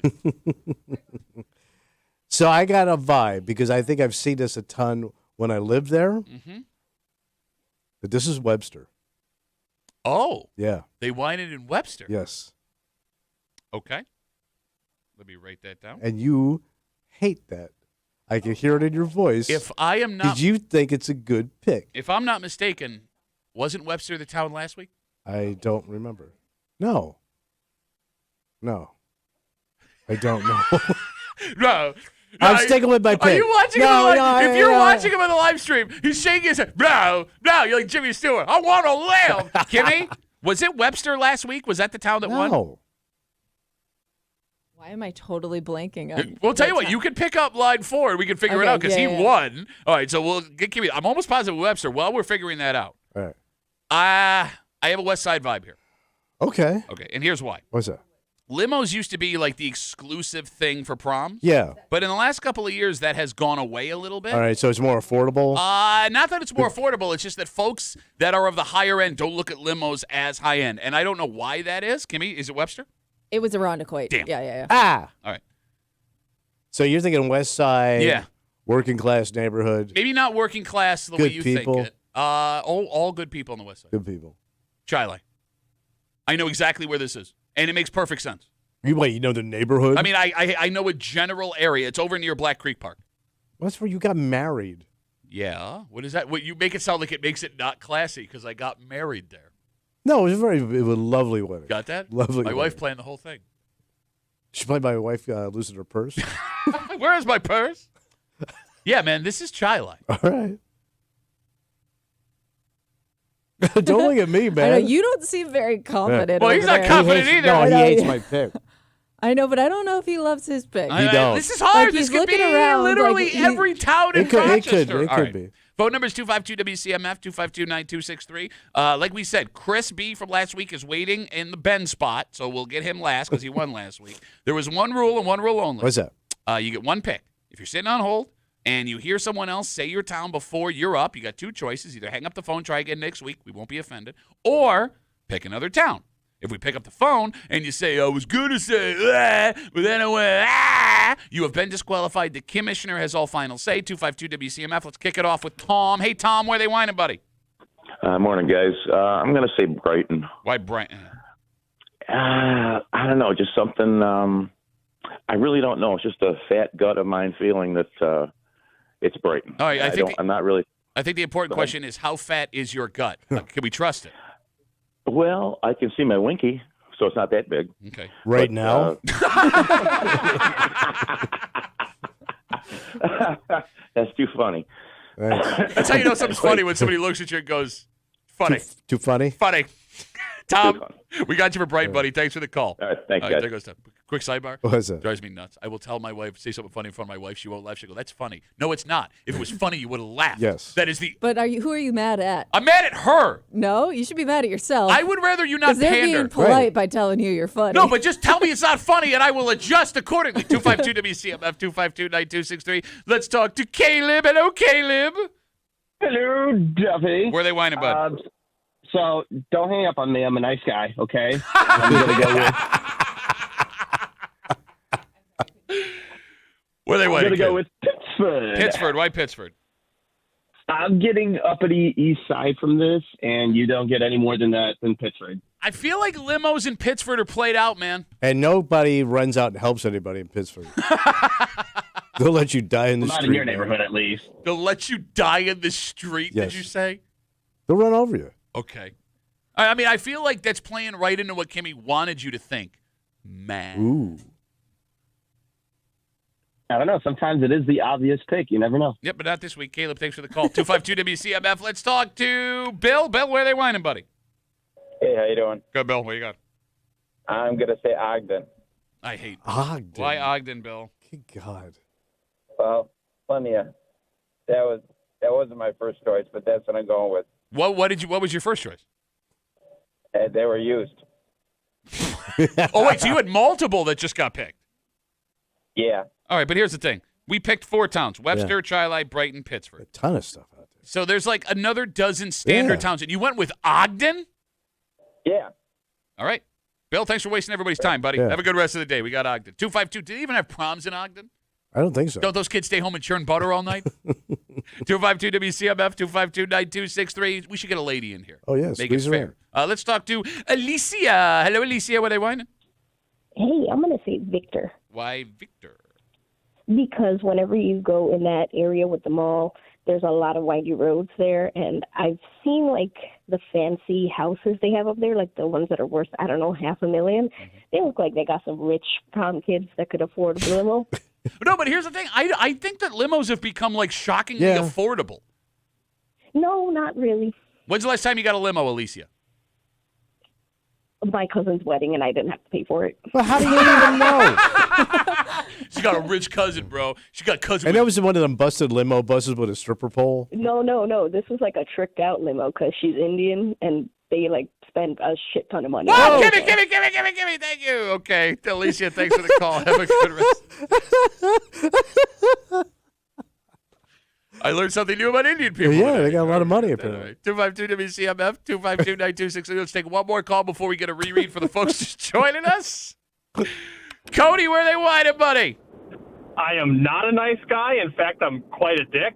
But even so, please don't hang up on me until I watch some video. Oh, I missed it. Where are they whining? I'm sorry. Canandaigua. Why Canandaigua? So Canandaigua is not near the city. It still has a decent amount of traffic, but the people on the outskirts of Main Street wouldn't be as used to heavy traffic. It's a very picturesque area. It's a large enough suburb as well. So I could see a lot of people wanting to go down there to throw their parties and take pictures. And there's a lot of tight, windy roads because it's kind of hilly right on the outskirts. So it kind of fits the bill on all the points. Here's why you're wrong. Canandaigua is a town where you drive dad's like vintage car with your date to the prom. Oh. Like he lets you take it out of the garage All right. and like, one night, don't scratch it. Be home, have it done by 10. I'll be paying attention. Nobody says the limo has to be from Canandaigua. All right. right. Okay. All Cody, we got you for Canandaigua. Thanks for the call. All right. 252 WCMF. Kimmy, can we get a reread for the folks that are just joining us, please? Yep. Thank you. Let's not do this again. I already see limos out for proms, and I'm dreading what's coming. Actually, everyone without a kid participating in prom dreads what's coming.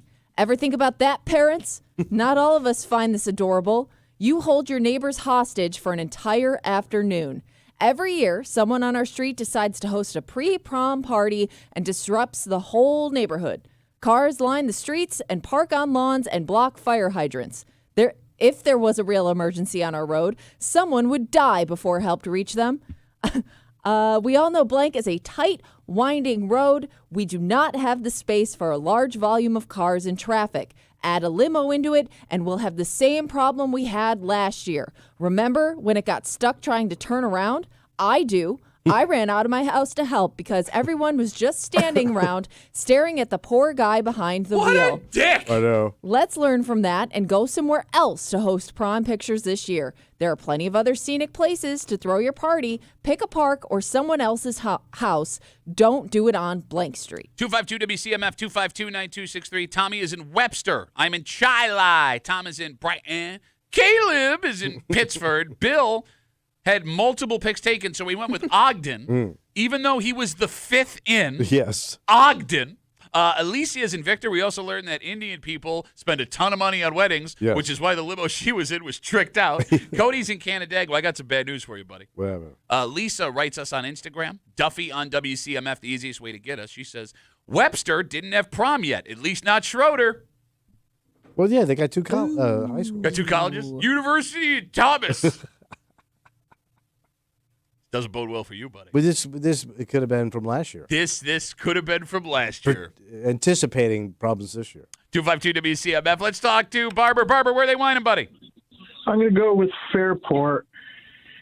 Why? I feel, Tight town. I feel like it's a kind of a town where people can afford to get a lot of limos and these big parties. Plus, a lot of those subdivision housing off of A Route and Whitney, they're very windy roads. It's not a bad pick. Well, no, they call Fairport the windingest of all the roads in Rochester. Yeah. They almost called it Windy Roadport, but someone overruled them in the last minute. Really? Really? Okay, I don't. That's funny. Thank you. I don't think, Barbara, you understand, and I get this because, again, you're older. These prom parties are not finance exclusive. Like, families find a way to do these massive over-the-top things because they feel like they need to do them for their kids now. Yeah, but you got to have the nice piece of property to get the photo. You couldn't do it like when you grew up. Sitting around with trash toters and busted, rusted out lawnmowers. Who's going to that?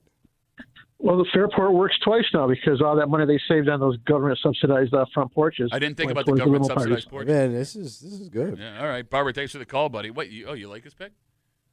Don't say anything. That's how you know he thinks he's going to win. Is he's not just he's being Yeah, no, you're right. He's protecting that pick. 252 WCMF. Protect that pig. Let's talk to Alex. Alex, where are they whining? I think I'm gonna go with Penfield. Why Penfield? I don't know. I just have a hunch. I thought of like Panorama Trail, and I don't know. I just have a feeling, and I don't think I've ever guessed Penfield before. Okay, maybe once. So, Alex, most of the time you call in, when you pick a town, you just crap all over the men that live in that town. So, what do you have to say about the men of Penfield? I'm going to keep my comments to myself. I plead the fifth. Alex, I'm asking a question. Penfield's where she draws the line. Rochester wants to know. I have no comments on the men of Penfield. Are you currently dating a Penfield man? Is that what's happening? No. Have you dated a Penfield man? I don't think so. Have you hooked up with a Penfield man? I don't know. Honestly, to be honest, it's I possible. don't remember. They're very close together, so it's possible. All right. Well, Alex, thanks for nothing. We really appreciate the call. Bye. There goes She's Penfield. like, I'm sorry I made this big. Well, mouth." no, like, she calls out Spencerport. Here's what guys suck. Webster, here's what guys suck. Mama boys. Penfield, I have nothing to say about the men of Penfield. 252 WCMF, a man who loves dropping facts, whether they're true or not. Right. Armand's on CMF. Armand, where are they whining, buddy? It's West Side. I'm going Gates. Why Gates? Only because it's limo. Like, who still goes to prom in limos? Is it Nobody. not cool anymore? I'm telling you, asking, I haven't seen them in high school kids. All right, Armand, you tell us. What are they Maybe you know better. taking? So they basically, like, what you do now, you get a rental car. Like, whoever the parent is, they get them a rental car, whether it's a Benz, BMW, some type of fancy foreign car. My nephew just went last week, and they rode in, like, some fancy Benz. All right, where does your nephew live? City of Rochester. He goes to charter school. Okay, gotcha. All right, Armand, can I ask a question? Because you're the only one that's going to be able to answer this question for me. Go ahead. I've been seeing kids on Instagram that go to, like, city schools, and they have, like, these giant over-the-top, like, reveals. Reveal For, of like what? dresses and tuxedos. Like, they come out of the for the house, prom? and there's, like, music and dancers and a stage Yeah. and everything. Okay, is that a kid thing, or is that a black guy thing? It's definitely a part of the culture. Okay, gotcha. All right. My nephew definitely had a walkout. Well, okay, so can you describe what a walkout is to Tommy?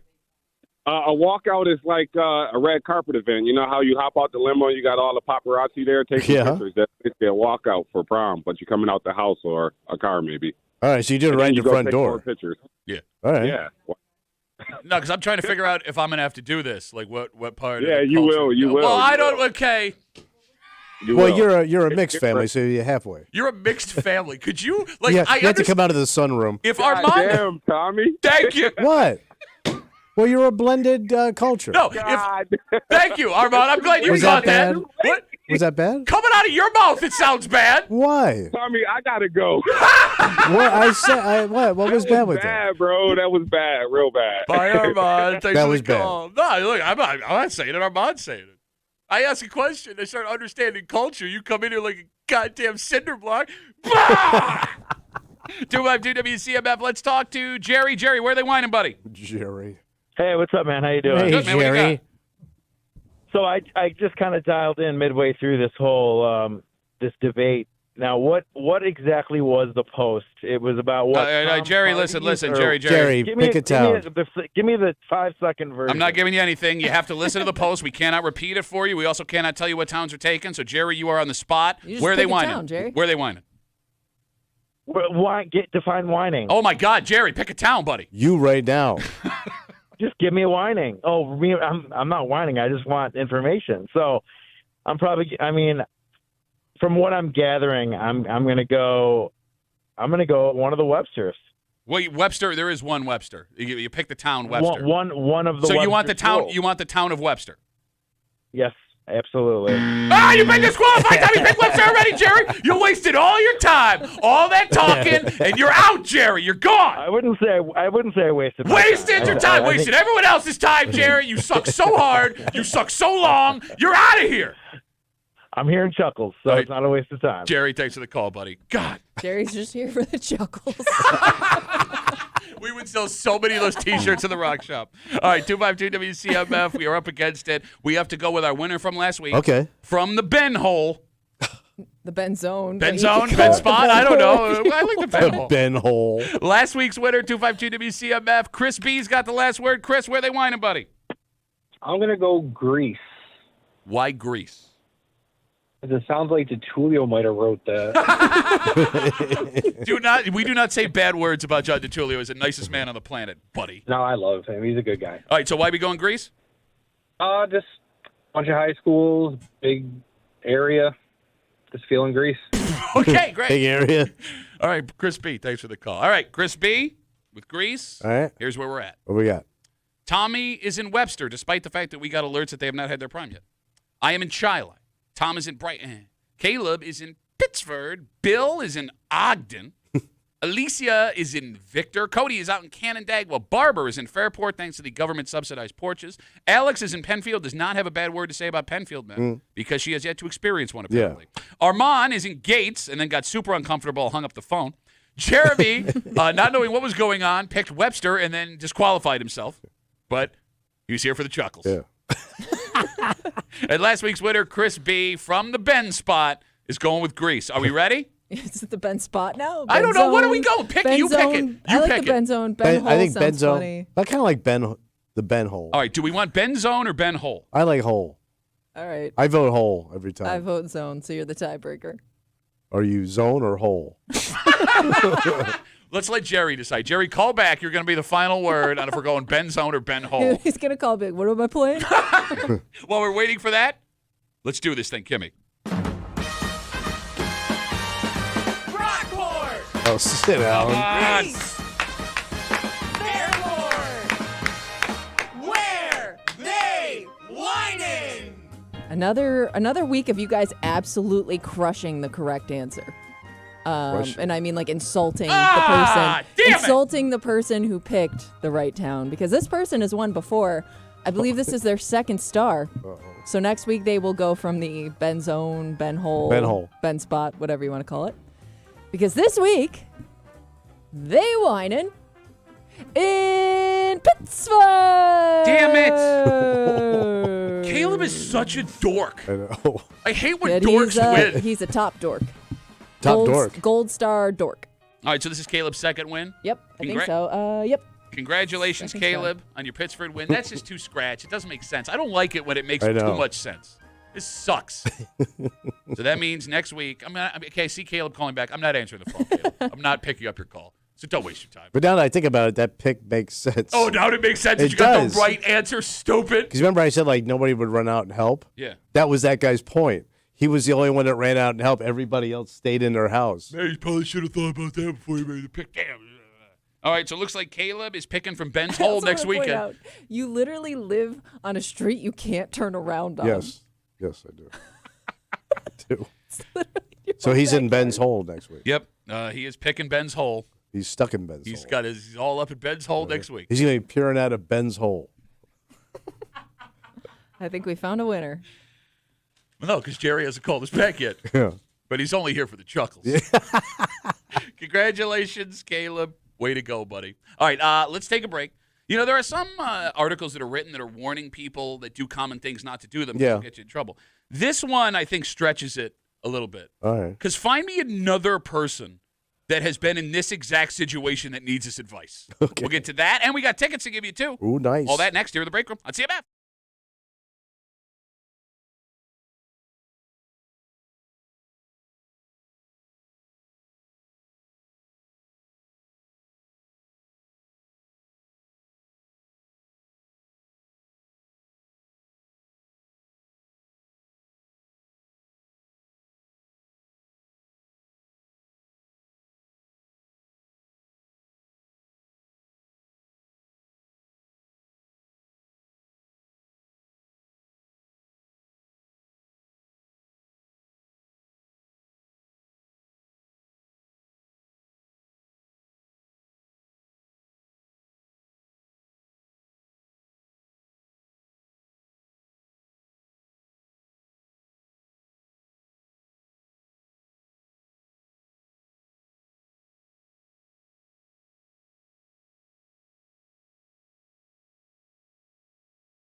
We've got 2 tickets to see Forever Seeger. They're coming Okay. to Delago Resort and Casino. Don't call yet. We'll get you those in just a little while. Okay. But before we get there, What you got? you're hanging out in the break room, Rochester's Classic Rock 96.5, WCMF. You know, other people's experiences can prevent you from making the same mistake, right? And we see articles written all the time about people who make these mistakes, take certain things, do certain things, and say, this is how you can go down this path.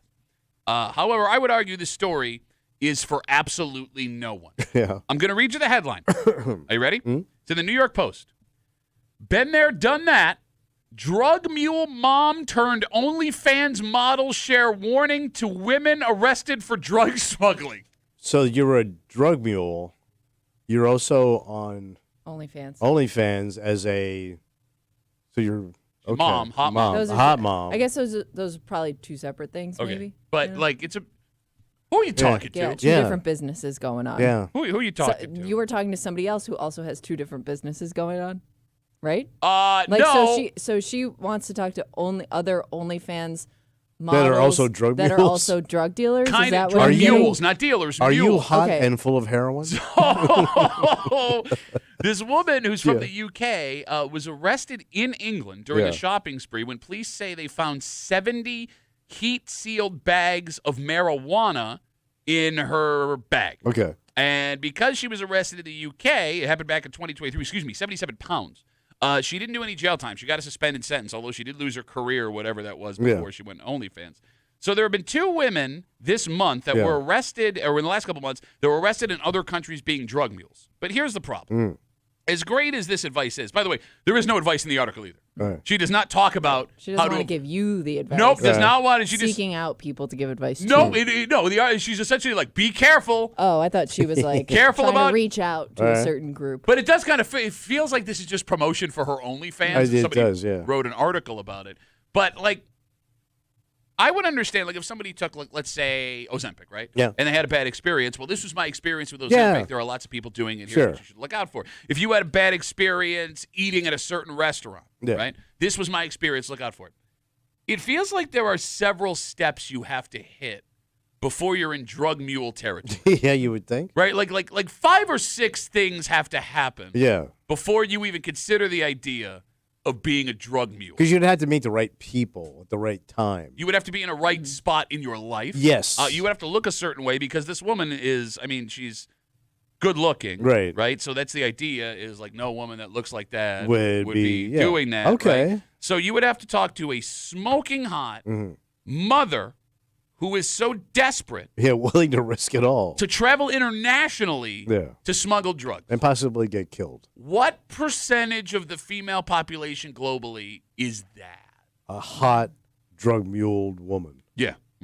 Well, I could see maybe she sees women that maybe aren't doing that now, but could be susceptible to taking on a lifestyle like that. Okay. You know, like try preventative things. So the other funny thing, I'm going to Yeah. read you to the last sentence of the article. Kimmy, that's a valid point. Valid point.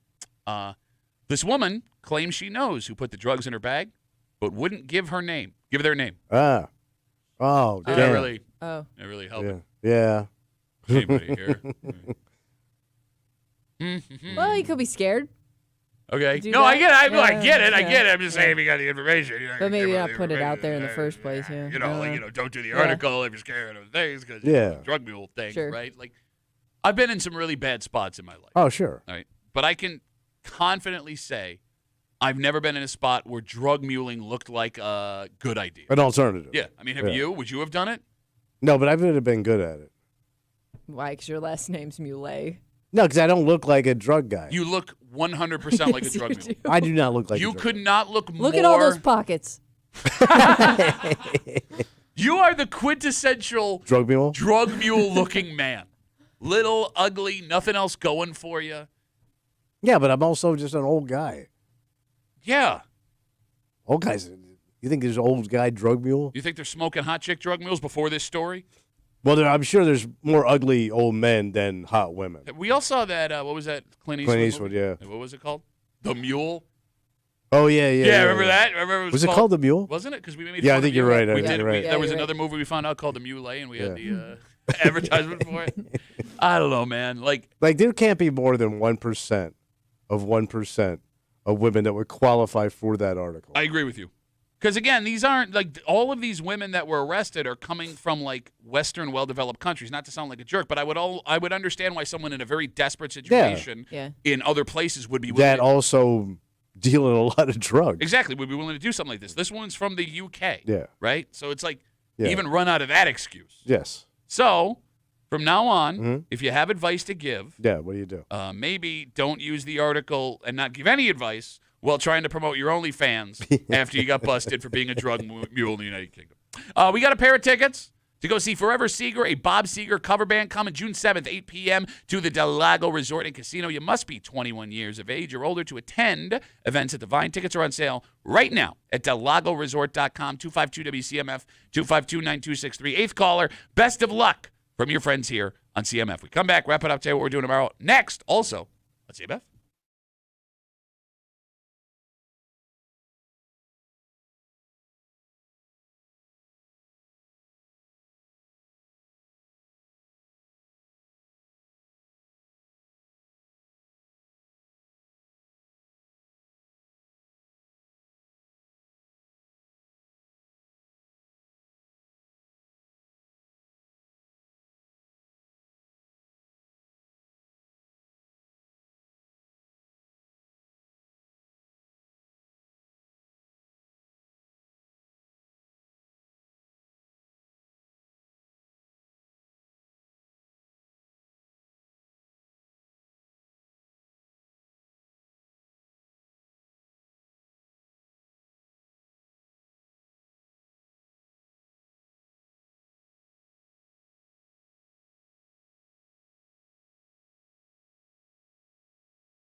Hey, it's going to be Rapparoo. Patio Tuesday Rapparoo. For a Tuesday Break Room CMF. All right, do not forget, today is the official kickoff of WCMF's Rochester Sexiest Dad competition. Mhm. We talked about it this morning. Right now, if you think you are the sexiest dad in Rochester, Yeah.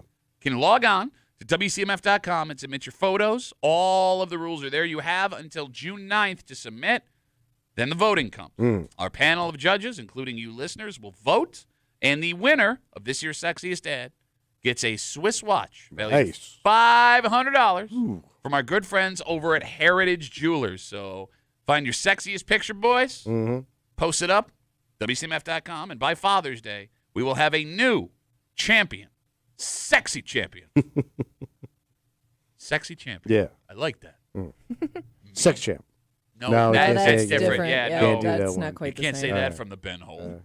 Okay, by the way, did we get a No, so I missed Jerry calling back. Jerry I did called get back. I did get a vote from the guy who coined Ben Zone. Okay, I don't care. Obviously, he wants it to be. Who was Ben that? Zone. That was Cody. Nobody cares about Cody. Who cares I about mean, Cody? he did create it.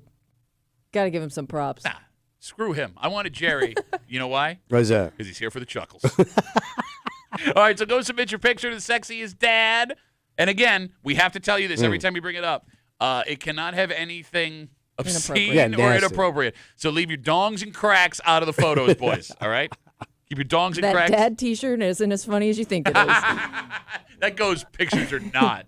All right, we got to get out of the way. Jolene's on her way in. Jolene, don't take my music away. She's got 10 songs for you. Oh, bless every her heart. day, I tell you. 10 songs right in a row, all of them picked just for you. So cool. For Kimmy, yeah, who, if her dad entered this contest, Oh, he crushed. I mean, damn. Yeah. Fortunately, he does not qualify. Why does he not qualify? As a family member of somebody on the show. Yeah. Seems like. But he's like everybody's dad, really. Yeah. Right? For Tommy Muley, would Tommy qualify as the sexiest grandpa? Oh, you can be a grandpa. Okay. Grandpas count too. All right. You didn't answer the question. Would I qualify? You can be a grandpa.